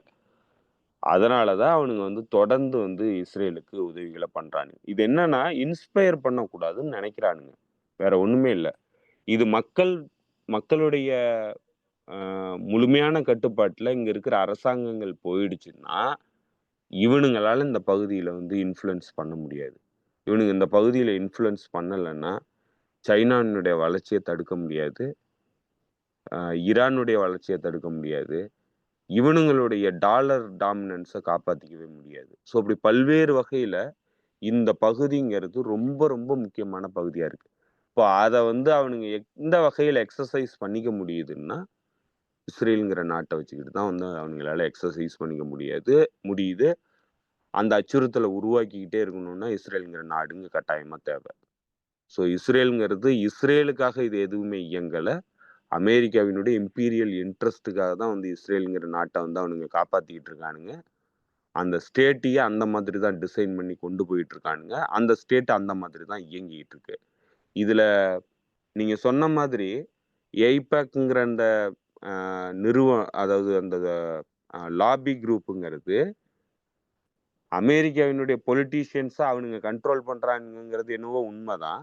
ஆனா, அந்த கண்ட்ரோல் எப்படி கிடைக்குதுன்னா, அவனுங்க உருவாக்கி இருக்கிற சட்டத்தினுடைய ஓட்டையிலிருந்து தான் அந்த அந்த இன்ஃப்ளூயன்ஸ் வந்து அங்க போகுது. அத தடுக்கிறது ஈஸியான விஷயம். அத வந்து இவனுங்க தடுக்கணும்னு நெனச்சிருந்தா எப்போ வேணாலும் தடுத்திருக்க முடியும். ஆனா தடுக்காம விடுறதுக்கான அடிப்படை காரணம், அது இம்பீரியல் இன்ட்ரெஸ்ட்ட அ கருத்துல கொண்டு தான். இதனுடைய அவசியம்ங்கிறது அமெரிக்காவினுடைய இம்பீரியல் இன்ட்ரெஸ்ட்ல அ பின்னி பெணஞ்சிருக்கு. அதனால தான் வந்து அவனுங்க இஸ்ரேலுக்கு எதிரான நடவடிக்கைக்கு போக மாட்டானுங்க. அது வெறும் தனிப்பட்ட பொலிட்டிக்கல் நலன் சார்ந்தது இல்ல. யாருடைய தனிப்பட்ட பொலிட்டிக்கல் நலன் சார்ந்தது இல்ல. அதுவும் அதுல பின்னி பெணஞ்சிருக்கு. இப்ப அதுவுமே வந்து அதுல கூடுதலான ஒரு பெனிஃபிட். அங்க இருக்கிற பொலிட்டீஷியன்ஸுக்கு கூடுதல் பெனிஃபிட். அவ்வளவுதானே தவிர, அந்த பெனிஃபிட்டுக்காக மட்டும் இஸ்ரேலுக்கான உதவி வரல. இஸ்ரேலுக்கான உதவி எம்பையர வந்து காப்பாத்தணும்னா, இஸ்ரேலுக்கு அவனுங்க உதவி பண்ணிக்கணும். ஏன்னா, இல்லன்னா இந்த பகுதியினுடைய டாமினன்ஸ அவனுங்க இழக்க வேண்டியிருக்கும். அதற்காக தான் அந்த உதவிய வந்து தொடர்ந்து வழங்குறானுங்க. சரி தோழர்.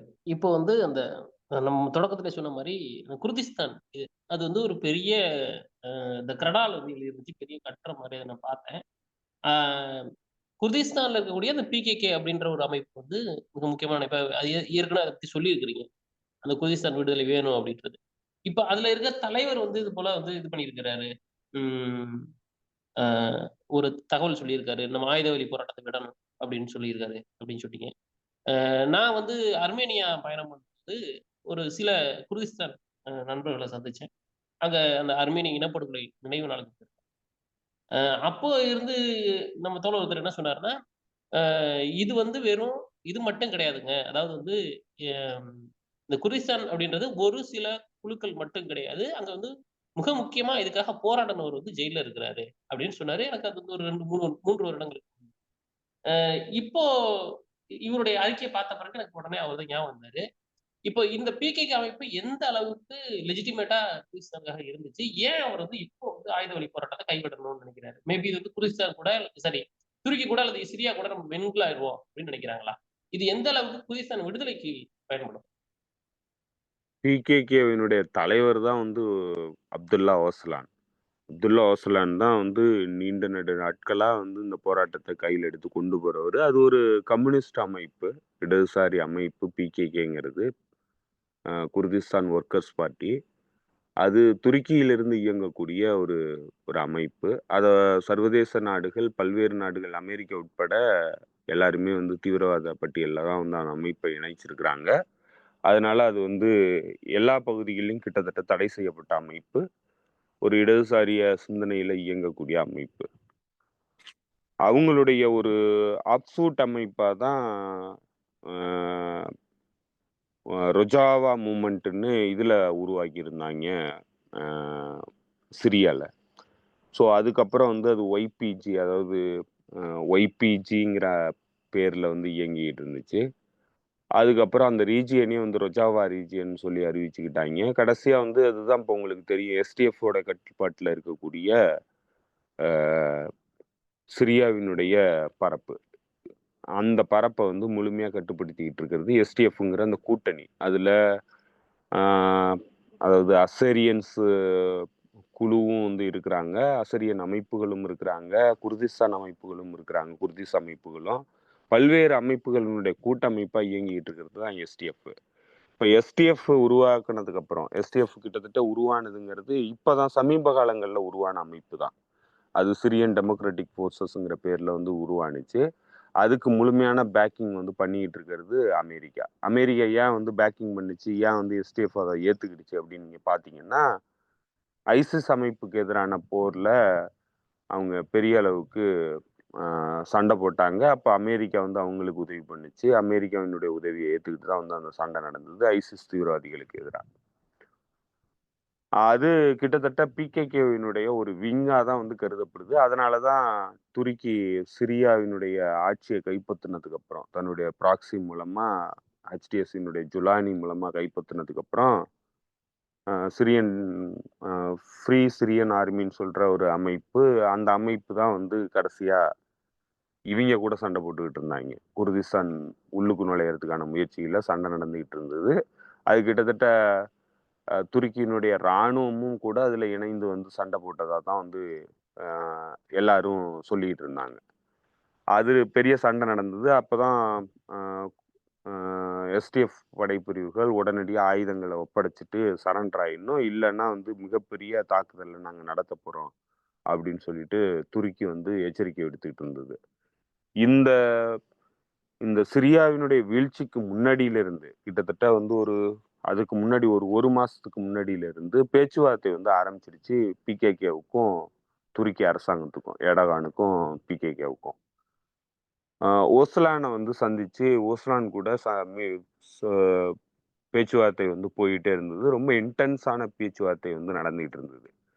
இப்ப இந்த 3 மாத காலம் கிட்டத்தட்ட 3 மாத காலம் இந்த பேச்சுவார்த்தை முடிவுக்கு அப்புறம், அப்துல்லா ஓசலான் என்ன சொல்லியிருக்கிறாருன்னா, பிகேகே அமைப்பு ஆயுத வழி போராட்டத்த கைவிட்டுட்டு, ஜனநாயக வழியில அதாவது துருக்கி அ நாட்டினுடைய அரசியலுக்குள்ள நுழையுது அப்படிங்கிறத சொல்லியிருக்கிறாரு. உடனடியா வந்து நீங்க பொலிட்டிக்கல் ப்ராசஸ்ல போயிடுங்க. எல்லாரும் வந்து ஆட்சி முறைக்கு நம்ம போயிடுவோம். ஆயுதம் தாங்கிய போராட்டம்ங்கிறது இனிமே சாத்தியப்படாது. அது சரியான முடிவும் கிடையாது அப்படின்னு சொல்லியிருக்கிறாரு. இது அமெரிக்கா வரவேற்றிருக்கு. துருக்கி வந்து இத பாசிட்டிவா பாக்குது. ஏன்னா துருக்கி தான் பேச்சுவார்த்தை நடத்தி இத முடிவுக்கு கொண்டு வந்தது. இதுக்கு பின்னணியா இது ஏன் வந்து இப்ப நடக்குது அப்படிங்கிற அந்த பிராடர் கான்செப்ட்ல ஏன் ஜியோபொலிட்டிக்கலி இது நடக்குது அப்படிங்கிறத பத்தி துர்க்கிஷ் கம்யூனிஸ்ட் பார்ட்டியினுடைய ஜெனரல் செக்ரட்டரி ஒரு வாரத்துக்கு முன்னாடி ஒரு விஷயத்த வந்து சொல்லியிருந்தாரு.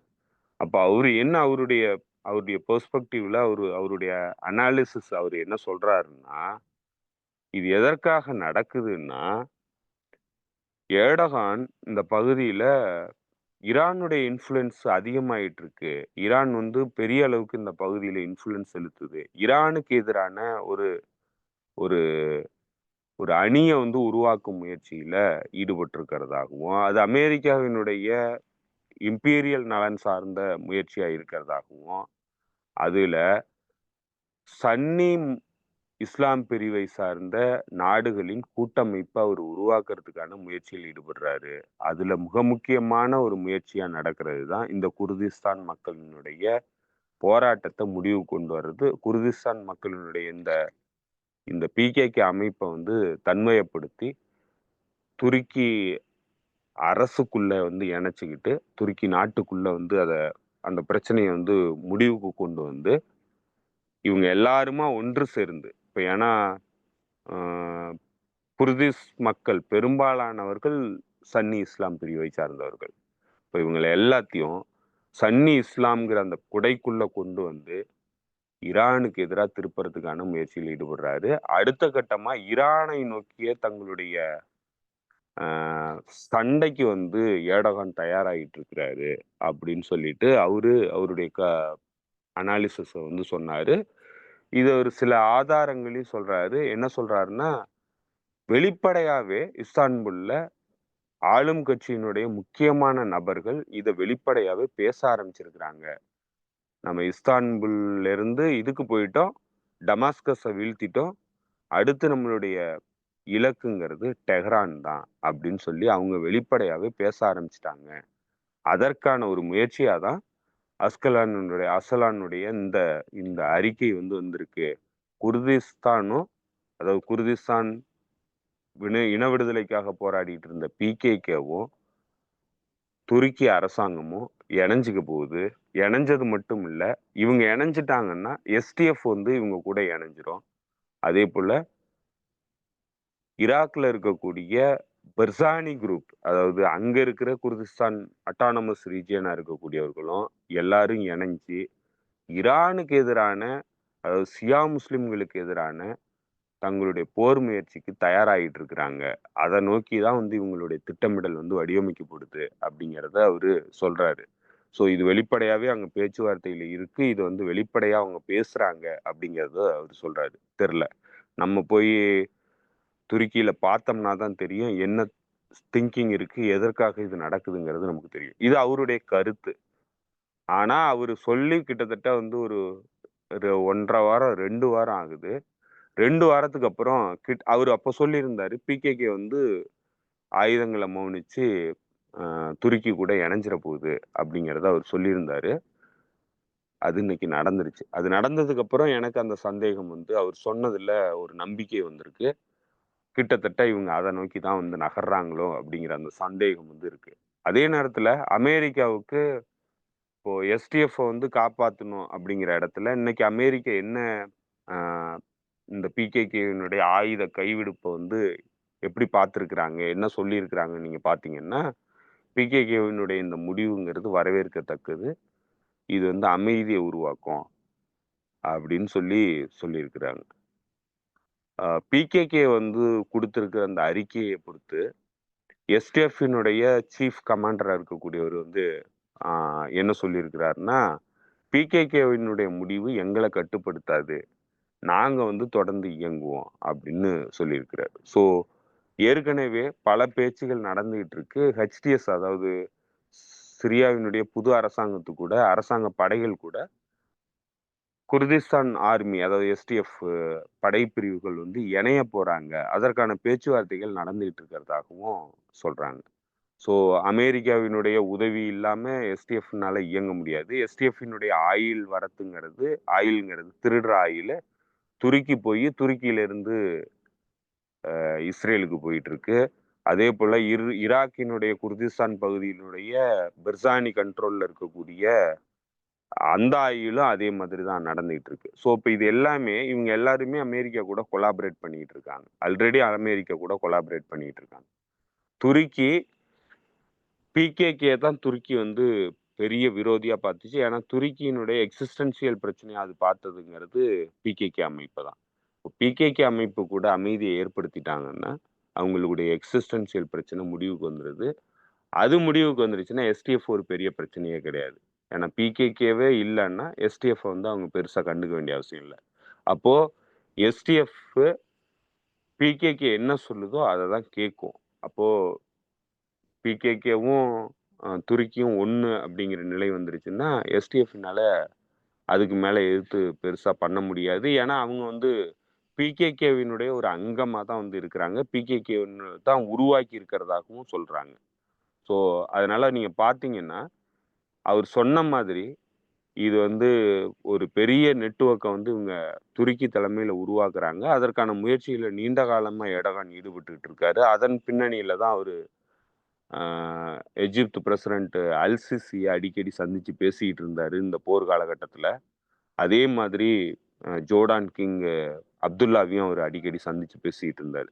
ஸோ இதெல்லாம் எதற்கான முயற்சியா நடந்ததுன்னா இது எல்லாமே நீங்க வந்து இப்படிதான் தோழர் பார்க்கணும். என்னன்னா இங்க நம்ம ஒரு பக்கம் நியாயம், நேர்மை, மக்களுக்கான பிரச்சனை, மக்களினுடைய அழிவுக்கு எதிரான ஒரு அணி அப்படிங்கிற பின்னணியில நம்ம ஆக்சிஸ் ஆஃப் ரெசிஸ்டன்ஸ் அமைப்புகளை பார்க்குறோம். ஆனா அங்க இருக்கிற லோக்கல் ரீஜினல் ஹிஜோமனிக் பவர்ஸ் எப்படி பார்க்குறாங்கன்னா ஈரான்கிற நாட்டினுடைய தலைமையில இயங்கக்கூடிய அவங்களுடைய கூட்டணியில இயங்கக்கூடிய அமைப்புகள் இந்த பாலஸ்தீன் பிரச்சனையை மையமா வச்சு தங்களுடைய இராணுவ பலத்தை இந்த பகுதியில் நிரூபிக்கிறாங்க. அமெரிக்காவுக்கு சேலஞ்ச் பண்றாங்க. இஸ்ரேலுக்கு சேலஞ்ச் பண்றாங்க. இவங்க வந்து பெரிய அளவுக்கு மக்கள் மத்தியில ஆதரவை பெற்றுக்கிட்டே இருக்கிறாங்க. இது நம்மளுடைய இன்ஃப்ளூயன்ஸை இந்த பகுதியிலேருந்து கேள்விக்குள்ளாக்கும் அப்படிங்கிற பின்னணியில தான் இந்த பக்கத்துல இருக்கிற எல்லா நாடுகளும் பார்க்குறாங்க. அதுல குறிப்பா எர்டோகானுடைய சிந்தனைங்கிறது அந்த பின்னணியிலிருந்து தான் வருது. இப்போ அவர் என்ன நினைக்கிறாருன்னா இதை வந்து நம்ம இந்த வளர்ச்சியை வந்து விட்டுறவே கூடாது. இத எப்படியாவது நம்ம அழிச்சு ஒழிச்சு நம்ம வந்து இதுல முதன்மையா வந்துடணும் அப்படின்னு நினைக்கிறாரு. அந்த பின்னணியில தான் சிரியாவினுடைய ஆட்சியும் வீழ்த்தப்பட்டுச்சு. இந்த இந்த இந்த இன்ஃப்ளூயன்ஸ் வந்து குரோ ஆகிட்டே போறத தடுத்து நிறுத்தணும். அதை வந்து நம்பிக்கை இழக்க வைக்கணும் அப்படிங்கிற பின்னணியில தான் சிரியாவினுடைய ஆட்சி மாற்றங்கிறது அமெரிக்காவினுடைய தூண்டுதல், இஸ்ரேலினுடைய உதவி, துருக்கியினுடைய உதவி, துருக்கியினுடைய நேரடி மேற்பார்வை, கத்தாரினுடைய உதவி, இவங்க எல்லாருமா சேர்ந்து இந்த ஆட்சி மாற்றத்தை உருவாக்குனாங்க. இப்போ அடுத்த கட்டமான விஷயங்களை அவங்க சாதிக்கிறதுக்கான நடைமுறைகளை தான் இப்போ ஆரம்பிக்கிறாங்க. இதற்கான அடிப்படை காரணம் என்னன்னா பாலஸ்தீன் மக்கள் கூட இணைந்து நிற்கிறவர்கள் எல்லாருமே ஈரானுக்கு ஆதரவான சக்திகளா இருக்கிறாங்க. அவங்க எல்லாருமே ஒரு ஆக்சிஸா வந்து இயங்குறாங்க. அவங்க எல்லாரையும் கேள்விக்குள்ளாக்குறாங்க. இப்போ எல்லாருடைய பவரையும் வந்து கேள்விக்குள்ளாக்குறாங்க. அதை பொறுக்க முடியாம ஜியோபொலிட்டிக்கல் கேம் வந்து இவங்க எல்லாருமே ப்ளே பண்றாங்க. அதுல பிரதானமா அந்த கேமை ப்ளே பண்ணக்கூடியவர் வந்து எர்டோகான். அந்த பின்னணியில தான் இந்த இணைப்பு, இந்த ஆயுத மௌனிப்பு இது எல்லாமே வந்து நடந்துகிட்டு இருக்கு. ஸோ அந்த பின்னணியில தான் நம்ம இந்த பொலிட்டிக்ஸை வந்து பார்க்க வேண்டியிருக்கு தோழர். ஓ! இவ்வளோ இருக்கா? நான் என்ன நினைச்சிட்டேன், சரி இது குர்திஸ்தானுக்கு நல்லது பண்றதுக்கு தான் இதெல்லாம் பண்றாய்ங்க அப்படின்னு நினைச்சிட்டேன். கடைசியில பார்த்தா வழக்கம் போல அதே இதுக்கு தான் வர்றாய்ங்க. சரிதான். இப்ப இது இன்னும் நம்ம நினைக்கிறத விட இது பெரிய இன்டென்ஸான ஒரு வேற ஒரு இடத்துக்கு நோக்கி போட்டிருக்கே இது. அப்படிதான் ஏன்னா போயிட்டு இருக்கிறதா கருதப்படுது தோழர். ஏன்னா இது என்னன்னா இப்ப குர்திஸ்தானுடைய நீண்ட நாள் கோரிக்கைங்கிறது குர்திஸ்தானுக்கான விடுதலை தான். இப்ப நீங்க ஆயுதத்தை மௌனிச்சுட்டு இப்போ உங்களுக்கான உத்தரவாதத்தை கொடுத்துருக்கா துருக்கி? நான் வந்து நாட்டை உருவாக்கி தரேன்னு சொல்லி எந்த உத்தரவாதமும் கொடுக்கல. அவர் என்ன சொல்றாரு, டெமோக்ராட்டிக் ப்ராசஸ்க்குள்ள நம்ம போயிடுவோங்கிறாரு. துருக்கி கூட ஒண்ணா சேர்ந்துக்குவோம், நம்ம எதுக்கு வந்து பிளவுபட்டு நிக்கணும் அப்படின்னு சொல்றாரு. ஆயுதங்களை மௌனிச்சிருங்கிறாரு. ஆயுதங்கள் நீங்க வந்து கைவிட்டுருங்க அப்படிங்கிறாரு. இது வந்து அவர் எல்லாருக்குமே வந்து இதா கொடுக்குறாரு. இப்ப அவர் வந்து ஜெயில்ல இருக்கிறாரு. கிட்டத்தட்ட வந்து ஆஹ், நீண்ட நெடு நாட்களா கிட்டத்தட்ட வந்து 20 வருஷத்துக்கு மேல வந்து ஜெயில்ல இருக்கிறாரு. அதுவும் சாலிட்டரி கன்ஃபைன்மெண்ட். தனி தனி சிறையில வந்து அடக்கி வைக்கப்பட்டிருக்கிறாரு. யாரும் வந்து அவரை பார்க்க அனுமதிக்கப்படுறது இல்ல. அவ்வளோ நெருக்கடிகள வந்து துருக்கி குடுத்துக்கிட்டு இருக்கு. ஆனா, அவரு தான் வந்து பேச்சுவார்த்தை நடத்தி இன்னைக்கு அவர் சொல்றாரு, "ஆயுதங்கள நீங்க கைவிட்டுருங்க" அப்படின்னு சொல்லிட்டு. அத வந்து ஒத்துக்கிட்டாங்க பிகேகே அமைப்பும். ஏன்னா, அவரு தான் அதுக்கான தலைமை. தலைமை அவரு தான். அவரு தான் அந்த அமைப்ப உருவாக்குனவரு. அதனால அவரு என்ன சொன்னாலும் கேட்கக்கூடிய அமைப்பு தான் பிகேகே. ஸோ அப்படிதான் வந்து இது இது பண்ணியிருக்கிறாங்கன்னா, இப்ப இதுக்கான பின்னணி என்ன? இப்ப குர்திஸ்தான் இன விடுதலை அப்படிங்கிற பின்னணியில அவங்க போயிருந்தாங்கன்னா ஒரு காலத்திலயும் இத விட்டுக் குடுக்க முடியாது. ஏன்னா கோரிக்கை தான் பிரதானமானது. நீங்க மத்த விஷயங்கள்லாம் அடுத்து. கோரிக்கை தான் பிரதானமானது. இப்போ கோரிக்கை வந்து நிறைவேறலங்கிறப்போ, நீங்க எப்படி வந்து அவங்க கூட வந்து உறவாடிக்க முடியும்? இப்ப எல்லாத்தையும் விட்டுட்டு போறதா தானே அர்த்தம். இத்தனை ஆண்டு காலம் நீங்க நடத்தின போருக்கான அர்த்தம் என்ன இருக்கு? ஏன் வந்து அந்த போர நடத்தணும்? இது ஆரம்பத்திலே பண்ணிட்டு போயிருக்கலாமே. எதுக்காக இவ்ளோ பெரிய போர நடத்தணும்? இவ்ளோ பெரிய இழப்புகள சந்திக்கணும்? இது தேவையே இல்லல்ல. ஸோ அதனால இவங்க வந்து காம்ப்ரமைஸ் பண்ணிக்கிறாங்க. இந்த காம்ப்ரமைஸ்க்கான பின்னணிங்கிறது அவரு அ துருக்கி கம்யூனிஸ்ட் பார்ட்டியினுடைய ஜெனரல் செக்ரட்டரி சொல்ற மாரி, இது வேறு விதமான நோக்கத்துக்காக இருக்கு. ஏன்னா இவங்க வந்து அ இடதுசாரி அமைப்புகள்னு சொல்லிக்கிட்டவங்க, ஆனா அமெரிக்காவினுடைய உதவிய வாங்கிக்கிட்டு தங்களுடைய ஆயுத போராட்டத்த தொடர்ந்தாங்க. இன்னைக்கு இவங்களுடைய பிரிவுகளா இருக்கக்கூடிய எஸ்டிஎஃப் போன்ற அமைப்புகள் அமெரிக்காவினுடைய நேரடி ஆயுத உதவியில தான் வந்து இயங்குறாங்க. அவங்களுடைய முழுமையான ராணுவ உதவியில தான் வந்து அவங்களுடைய போரையும் வந்து அவங்க நடத்துறாங்க. ஸோ அதனால இதெல்லாம் வந்து கம்ப்ளீட்டா அவங்கலாம் வந்து விலை போயிட்டாங்கங்கிறது கிளியரா தெரியுது. எம்பையருக்கு வந்து விலை போயிருக்கிறாங்க. இம்பீரியல் பவருக்கு விலை போயிருக்கிறாங்க. ஒரு இடதுசாரி அமைப்பு எப்படி இம்பீரியல் பவர் கூட இணைந்து வந்து இயங்க முடியும்? இது வந்து ஆக்ஸிமோரான். இப்படிலாம் வந்து இயங்கவே முடியாது. ஒரு இடதுசாரி அமைப்புன்னா, நீங்க எப்படி வந்து எம்பையர் கூட இணைந்துகிட்டு, சேர்ந்துகிட்டு தந்திரோபாயங்கிற பேர்ல வந்து நீங்க எப்படி இயங்க முடியும்? இயங்கறது இயங்குவாங்களே. இப்ப இந்த இதுல ஸ்ரீலங்கால இருக்கிறதையும் புடுங்கிட்டு இருக்காங்கல்ல. அப்படிதான் இயங்குவாங்க. அதே மாதிரி கம்யூனிஸ்ட் தான். இப்ப பார்ட்டி. நீங்க இப்ப இங்க இதுல அ ஜனதா விமுக்தி பிரமுன மாதிரி தான் இவிங்களும். ஸோ இவிங்கெல்லாம் வந்து போலி இடதுசாரிகள். அப்படிதான் நம்ம இவங்கள சொல்லணும். அப்படிதான் போய் முடியும் போல் இருக்கு. இப்ப இதுக்கு அடுத்து இவங்க வந்து இன்னும் ஃபர்தரா போகணும்னா, இப்ப ஈரான் வந்து இவங்க எல்லாத்தையும் விட ரொம்ப ஹையான ஒரு ஸ்டேக் மாறிக்கிட்டு இருக்கிறாங்க. அவங்களோட வெப்பன்ஸ் இதெல்லாம் டே பை டே அவங்க ரிவீல் பண்றது. அவங்களுக்கு வந்து ரஷ்யா குடுக்கறது. இன்னும் அந்த ரஷ்யன் உக்ரைன் போர்ல ரஷ்யா இங்க குடுக்கறதெல்லாம் தோழர் நான் இன்னொரு விஷயத்தையும் சொல்றேன். இப்ப இதுல வந்து நீங்க இந்த இந்த ஈக்குவேஷன்ங்கிறது ம். நேஷனல் பொலிட்டிக்கல் கால்குலேஷன்ங்கிறது நீங்க எந்த நாட்டையும் நம்பக்கூடாது. நம்ம ஏற்கனவே ஒரு முறை பேசும்போது சொன்னோம். யார ஆ. நம்பி உங்களுடைய போர வந்து நீங்க நடத்த முடியாது. உங்கள நம்பி தான் கரெக்ட். நடத்தணும். நீங்க ம், ம். அடுத்தவங்கள நம்பி நடத்துனீங்கன்னா, யுக்ரைன் அதிபருக்கு ஏற்பட்ட நிலை தான் உங்களுக்கு ஏற்படும். அவங்க என்ன கரெக்ட். சொன்னாலும் கேட்டு தான் ஆகணும். அது இந்த நாடு, அந்த நாடுன்னுலாம் கிடையாது. எல்லா நாட்டுக்கும் அதே இயல்பு தான். ஸோ அதனால ரஷ்யா வந்து எல்லாத்துக்கும் உதவி பண்ணுமா? அப்படி உதவி பண்ற ரஷ்யா, ஏன் இவ்வளோ காலம் வந்து இந்த இனப்படுகொலை போர் நடந்துகிட்டு இருக்கு? இஸ்ரேல வந்து பெரிய அளவுக்கு எதிர்த்து நிக்கல ரஷ்யா. டிப்ளமேட்டிக்கா பேசிக்கிட்டு இருக்கிறாங்க. இன்னைய வரைக்கும் டிப்ளமேட்டிக்கா பேசிக்கிட்டு இருக்கிறாங்களே, ஏன் பண்ணல? இது இனப்படுகொலைங்கிறது தெரியும்ல. இவங்களுடைய அந்த பவர் அதாவது பவரான கண்ட்ரீஸ் உலகத்துல இருக்கிற பவர்ஃபுல் கண்ட்ரீஸினுடைய நிலைங்கிறது, ஈழத்துல என்ன இருந்ததோ அதுதாங்க எல்லா பக்கமும். ஈழத்துல இவங்க எல்லாருமே சேர்ந்து ஒண்ணா தாங்க நின்னாங்க.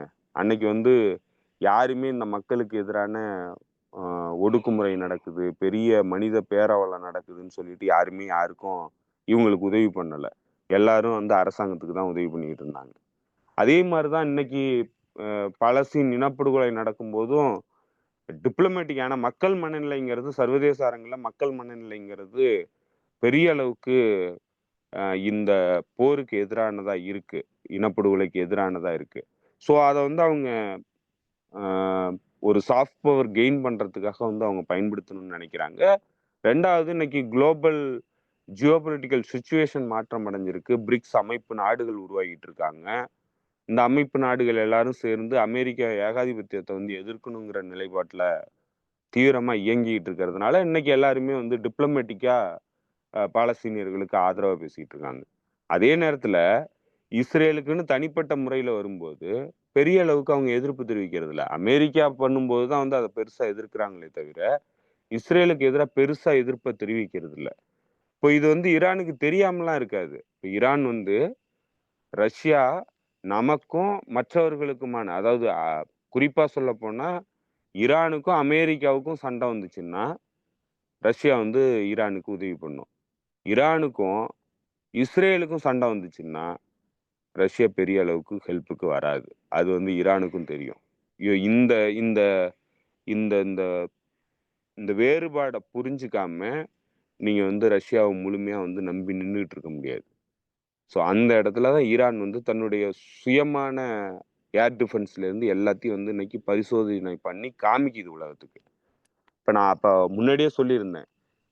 ரஷ்யாவை நம்பி ரஷ்யாவினுடைய டிஃபென்ஸையோ இல்ல ரஷ்யாவினுடைய உதவியை நம்பியோ ஈரான் வந்து நிக்க கூடாது அப்படிங்கிறத அதை வந்து காமிக்கணுங்கிறதுக்காக தான் அதனுடைய அண்டர் கிரவுண்ட் சிட்டிஸ்ல இருந்து எல்லாத்தையும் மிசைல் சிட்டிஸ் எல்லாத்தையுமே வந்து காமிச்சுது அப்படிங்கிறத நம்ம ஒரு வீடியோல பேசும்போது சொல்லியிருந்தோம். அதை தான் இன்னைய வரைக்கும் ஈரான் பண்ணிட்டு இருக்கு. இப்பவும் வந்து என்ன பண்ணிருக்குன்னாக்க தங்களுடைய சொந்த ஏர்கிராஃப்டை வந்து தயார் பண்ணியிருக்கு. போர் விமானங்களை தயார் பண்ணியிருக்கு. இப்போ மற்ற நாடுகள் யாருமே இன்னைக்கு சொல்லப்போனா இன்னும் சொல்லப்போனா நமக்கு தெரிஞ்சு இந்த போர் விமான தயாரிப்பை பொறுத்தளவுல அமெரிக்கா, ரஷ்யா, சைனா இவங்களை தவிர்த்து பெரிய நாடுகள் யாருமே கிடையாது. அந்த லிஸ்ட்ல ஈரான் வந்து போயிருக்கு. இப்ப ஈரான் வந்து தன்னுடைய போர் விமானங்களை தானே தயார் பண்ணி அதை சோதனை நடத்தி அதை ஃபிளைட் பண்ணியும் பாதுகாக்கிறாங்க. அதே போல இவங்களுடைய கெப்பாசிட்டிக்கு தகுந்த மாதிரி ஏர்கிராஃப்ட் கேரியர் அவங்க வச்சிருக்கிற மாதிரி இவங்க வந்து ட்ரோன் கேரியர் வந்து ரெடி பண்ணியிருக்கிறாங்க. ட்ரோன்கள், ஆள் இல்லாத ட்ரோன்கள் அவங்களுடைய ஃபிளைட் மாதிரியே வந்து இறங்கி ஏறி தாக்குதல் நடத்துறதுக்கான எல்லா வேலைகளையும் பண்றதுக்கு இவங்க வந்து அந்த மாதிரியான வடிவமைப்புகளை பண்ணி இவங்க தங்களுடைய கெப்பாசிட்டி வந்து உயர்த்திக்கிட்டே வராங்க. ஸோ இது எல்லாத்தையும் அவங்க கால்குலேட் பண்ணி தான் பண்றாங்க. இது வந்து சாதாரணமா நீங்க வந்து இவங்க கூட கூட்டணி அதனால இவங்க வந்து உதவி பண்ணுவாங்கலாம் நம்ம நினைக்கிறதெல்லாம் ஊர்ல நடக்கிற மாதிரி இல்லை. இன்டர்நேஷனல் பொலிட்டிக்ஸ்ங்கிறது யாருமே வந்து பெரிய அளவுக்கு வளர்ச்சி அடைய விடாம பார்த்துப்பாங்க. அவங்களுக்குள்ள 1000 முரண்பாடுகள் இருக்கு, அவங்களுக்குள்ள 1000 உறவுகள் இருந்தாலும் நீ இந்த பகுதியில முழுமையான கட்டுப்பாட்டுல வர்றத எந்த பவரும் விரும்ப மாட்டான். உங்களுடைய கூட்டணி நாடா இருந்தா கூட அவனும் வந்து விரும்ப மாட்டான். ஸோ இதெல்லாம் வந்து இன்டர்நேஷனல் பொலிட்டிக்ஸ்ல ரொம்ப இயல்பானது. ஸோ இது எல்லாத்தையும் கால்குலேட் பண்ணி தான் உங்களுடைய உங்களுடைய திட்டமிடலை நீங்க வந்து வடிவமைக்கணும். அதற்கு தகுந்த மாதிரி தான் வந்து ஈரான் வந்து செயல்பட்டுக்கிட்டு இருக்கு இந்த பகுதியில. ஓகே, ஓகே தோழர். புரியுது, புரியுது. இதுல வந்து நீங்க இந்த குர்திஸ்தான் பத்தி பேசும்போது ஒரு ஞாபகம் வந்துச்சு. ஆக்சுவலா அது அந்த குர்திஸ்தான் ஈராக்ல இருக்கக்கூடிய அந்த குர்திஸ்தான் ரீஜன்ல இருந்து இது ஆயில் போறதுக்கு டிலேன்னு நினைக்கிறேன். அதை வந்து இவங்க கிளியர் பண்ணல, ஈராக் வந்து கிளியர் பண்ணல அப்படின்னு ஒரு 4 days முன்னாடி ஒரு நியூஸ் பார்த்தேன். அது எந்த அளவுக்குன்னு தெரியல, கொஞ்சம் கிளாரிஃபை பண்ணுங்க. நீங்க வந்து ஆயில் அனுப்பாம தடுத்து வச்சிருக்கீங்க, இமீடியட்டா ரிலீஸ் பண்ணுங்க, ஆனா அது வேற மாதிரியான விளைவுகள் வரும் அப்படின்னு சொல்லி அமெரிக்கா சொன்னதா சொல்றாங்க. அப்படி ஏதோ நியூஸ் இருக்கா உண்மையிலே?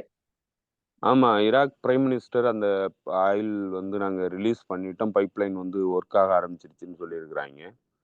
அது ஏதோ வந்து தடைப்பட்டு நின்னதா சொல்றாங்க. அப்ப வந்து ரிலீஸ் பண்ணி விட்டாச்சு, எல்லாம் போக ஆரம்பிச்சிருச்சு அப்படின்னு சொல்றாங்க. அது எங்க போகுதுன்னா துருக்கிக்கு தான் போகுது. இப்போ பெர்சானி குடும்பத்தினுடைய கட்டுப்பாட்டுல இருக்கக்கூடிய குர்திஸ்தான் ரீஜியன், ஈராக்ல இருக்கக்கூடிய குர்திஸ்தான் ரீஜியன். ஆக்சுவலா இன்னொரு கருத்து என்னன்னா அவங்கள்ட்ட ஆயிலே இல்லைங்கிறாங்க. குர்திஸ்தான் ரீஜியன் ஈராக்ல இருக்கக்கூடிய பகுதியில் ஆயிலே கிடையாது. அவங்க ஈரானுடைய ஆயிலையும் கேஸ் ரிசோர்ஸஸையும் வாங்கி திருட்டுத்தனமாக வாங்கி அங்கிருந்து எக்ஸ்போர்ட் பண்ணுறதா சொல்கிறாங்க. ஸோ இதில் எது உண்மைன்னு நமக்கு தெரியலை. இது எல்லாமே பெரிய ஃப்ராடு எல்லாம் நடந்துகிட்டு இருக்கு. திருட்டு பயலுங்களாக தான் இருக்கிறானுங்க.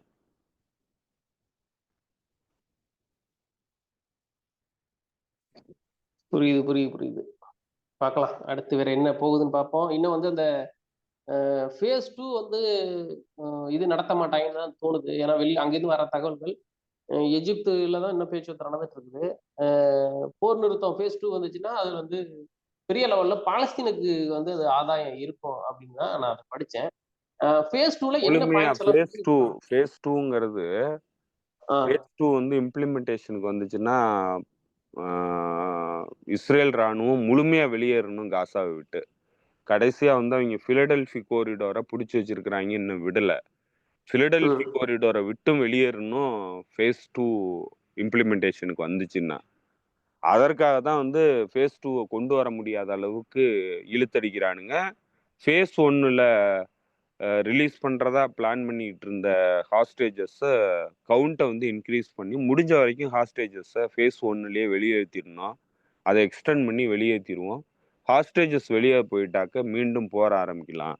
அப்படிங்கிற பின்னணியில தான் வந்து அவனுங்க பண்றானுங்க. இப்ப என்னன்னா, இஸ்ரேல் வந்து எப்படி இந்த பிரச்சனைகள வந்து அணுக ஆரம்பிச்சிருக்கிறாய்ங்கன்னா, அவிங்களால போர் நடத்தி வெற்றி அடைய முடியல. ஸோ, அதனால வந்து ஒரு சீஸ்ஃபயர உருவாக்கி, சீஸ்ஃபயர் காலத்துல அவனுங்க போர்ல வெற்றி அடைய முடியாது. என்னென்னலாம் சாதிக்க முடியுமோ, அது எல்லாத்தையும் சாதிக்கலான்னு நெனைக்கிறானுங்க. அதுதான் லெபனான்லயும் பண்ணானுங்க. அதுதான் இங்கேயும் பண்ணணும்னு முயற்சி பண்றானுங்க. ஆனா, இங்க நடக்கிறதுக்கான வாய்ப்பு இல்ல. ஏன்னா, இங்க பிரச்சனை என்னன்னா, இவனுங்க வந்து போர்க்கைதிகள் புடிச்சிருக்கிறாங்க.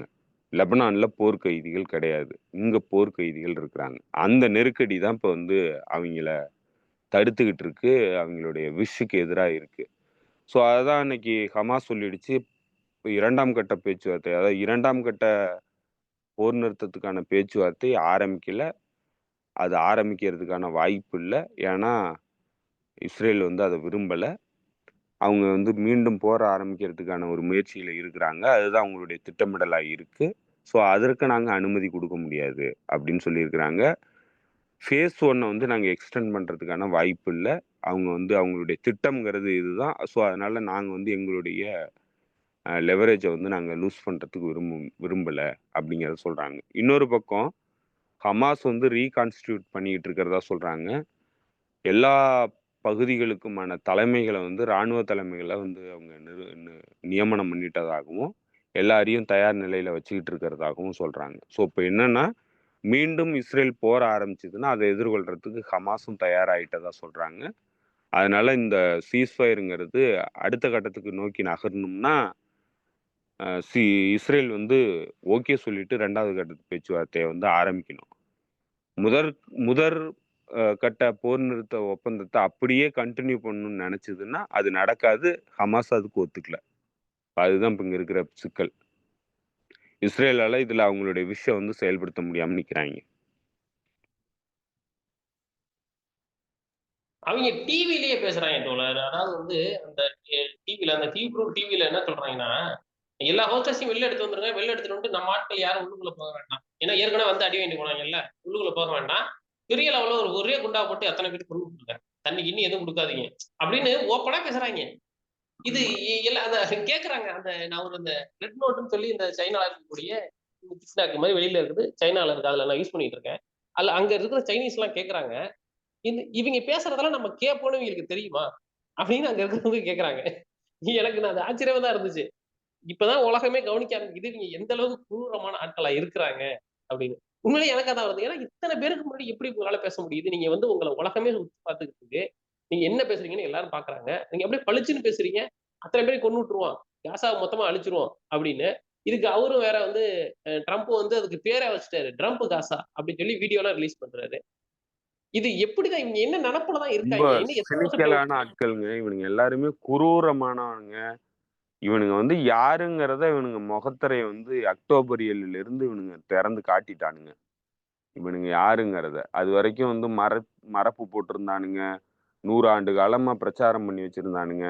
நம்ம ஏற்கனவே சொன்ன மாதிரி தான். இந்த அ இவனுங்க வந்து இவனுங்களுடைய சாஃப்ட் பவர்ங்கிறது கம்ப்ளீட்டா அந்த அக்டோபர் 7க்கு அப்புறம் முடிவுக்கு வந்துட்டதுனால தான் வந்து USAID, uh national endowment for டெமோக்ரஸிக்குலாம் ஃபண்ட் குடுக்கறத கம்ப்ளீட்டா நிறுத்துறானுங்க. ஏன்னா, அதனால இனிமே பயன் இல்லன்னு அவனுங்களுக்கு தெரியுது. ஏன்னா எல்லாமே தெரிஞ்சு போச்சு. இதுக்கு மேல வந்து நம்ம இந்த சாஃப்ட்டா வந்து புரபகண்டா பண்ணிலாம் வந்து எதுவும் மாத்த முடியாது. நம்ம நேரடியா ஆயுதம் மூலமா, போர் மூலமா தான் மாத்த முடியும். ஹார்ட் பவர் மூலமா தான் நம்மளால மாத்த முடியுங்கிறத அவனுங்க முடிவு பண்ணிட்டானுங்க. இத தான் பீட் ஹெக்ஸத் வந்து பெல்ஜியம்ல பேசும்போது பிரசல்ஸ்ல வந்து சொன்னான். என்ன சொல்றான்னா அந்த ஆளு, we cannot shoot with propaganda, அதாவது சாஃப்ட் பவர். நம்ம சாஃப்ட் பவரை வச்சு சுட முடியாது, ஹார்ட் பவர் வேணும், மிலிட்டரி பவர் வேணும் அப்படின்றாரு. இப்போ என்னன்னா, இப்போ சாஃப்ட் பவர் இனிமேல் ஒர்க் ஆகாது அவனுங்க அப்படின்னு அவனுங்களுக்கு தெரியுது. ப்ரொபகேண்டாவை வச்சுக்கிட்டோ மீடியாவை வச்சுக்கிட்டோ இனிமேல் எதுவும் பண்ண முடியாதுங்கிறது தெரியுது, எல்லாருக்கும் தெரிஞ்சு போச்சுங்க. அதனால பவர் வந்து இனிமே நேரடியா காலனி ஆதிக்க காலகட்டத்தில் இருந்த மாதிரி வந்து பவரை வந்து நேரடியா பயன்படுத்தி சப்ஜுகேட் பண்ணணும், எல்லாரையும் வந்து அடிமைப்படுத்தணும். சொல்லலைன்னா அடிப்பேன், நீ என் கூட இரு, நீ என்னை நான் சொல்றதை கேளு அப்படின்னு சொல்லி நேரடியா மிரட்டி ராணுவ ரீதியா வந்து கட்டுப்படுத்தணும்னு நினைக்கிறானுங்க. அந்த இடத்த நோக்கி அவனுங்க நகர்ந்துட்டானுங்க. அதனாலதான் அவனுங்க கிரீன்லாண்டை கைப்பற்றுவாங்கிறானுங்க, கனடா வேணுங்கிறானுங்க, பனாமா கனால் வேணுங்கிறானுங்க, காசா வேணுங்கிறானுங்க. இது எல்லாமே வந்து அவனுங்க இப்ப வெளிப்படையா பேச ஆரம்பிச்சிட்டானுங்க. நான் வந்து பவர்ஃபுல்லான ஆர்மி வச்சிருக்கேன், இல்லைன்னா நான் குண்டு போடுவேன், உன்னை கொல்லுவேன், நான் சொல்றதை கேளு அப்படின்னு சொல்லி வெளிப்படையா பேசுறானுங்க.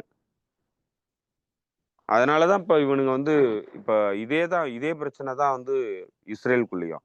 இஸ்ரேல் சொசைட்டி எப்படி பார்க்க ஆரம்பிச்சிட்டானுங்கன்னா, நம்ம எது வேணாலும் பண்ணலாம், போர்க்குற்றம் பண்ணலாம், இனப்படுகொலை பண்ணலாம், எத்னிக் கிளென்சிங் பண்ணலாம், சர்வதேச விதிகளுக்கு புறம்பா நடந்துக்கலாம், எது வேணாலும் பண்ணலாம். ஏன்னா எல்லாம் தெரிஞ்சு போச்சு, இதுக்கு மேல மறைக்கிறதுக்கு ஒன்றும் இல்லை. அப்ப நம்ம வெளிப்படையாவே பேசலாம், யாரும் நம்மளை எதுவும் பண்ண முடியாது. ஏன்னா அமெரிக்கா நம்ம கையில இருக்கு, அமெரிக்காவும் எல்லாத்துலயும் வந்து வெளிப்பட்டு போச்சு, எல்லாமே இப்ப ஹார்ட் பவரை நம்ப ஆரம்பிச்சிட்டாங்க. ஸோ அதனால இனிமே நம்ம பயப்பட வேண்டியது இல்லை. மக்கள் என்ன நினைச்சாலும் சரி, நம்ம என்ன பண்ணணும்னாலும் பண்ணலாம், வெளிப்படையா பேசலாம் அப்படிங்கிற இடத்த நோக்கி நகர்ந்துட்டானுங்க. இந்த பிரசிடென்ட்டை செட் பண்ணதே வந்து இஸ்ரேல் பொலிட்டீஷியன்ஸ் தான். அவனுங்க தான் வந்து இந்த அக்டோபர் 7ஆம் தேதி சம்பவத்துக்கு அப்புறம் நேரடியா வெளிப்படையா பேச ஆரம்பிச்சானுங்க, இனப்படுகொலை பண்ண போறோன்ட்டு எல்லாத்தையும் சொல்லிட்டானுங்க. அன்னையிலிருந்து இன்னைய வரைக்கும் அந்த அந்த ஹேபிட் வந்து அவனுங்களுக்கு தொடருது. அவனுங்க வந்து எதையும் மறைக்கிறதுக்கு விரும்பல, எல்லாத்தையும் வெளிப்படையா பேசுறானுங்க.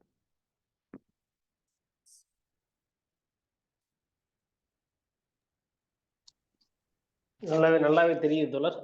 என்ன பண்றாங்க, என்ன பிளான் பண்றாங்கன்னா, அடுத்தடுத்து எப்படி இதை ஆக்சஸ் ஆஃப் ரெசிஸ்டன்ஸ் சமாளிக்க போகுது அப்படின்றதான் நம்ம பார்க்கணும். அதுதான் அதோட இது. உங்க நேரத்துக்கு மிக்க நன்றி சிந்தித் தோழர். நன்றி தோழர்களுக்கும் நன்றி. மீண்டும் சந்திப்போம் தோழர்களே, நன்றி.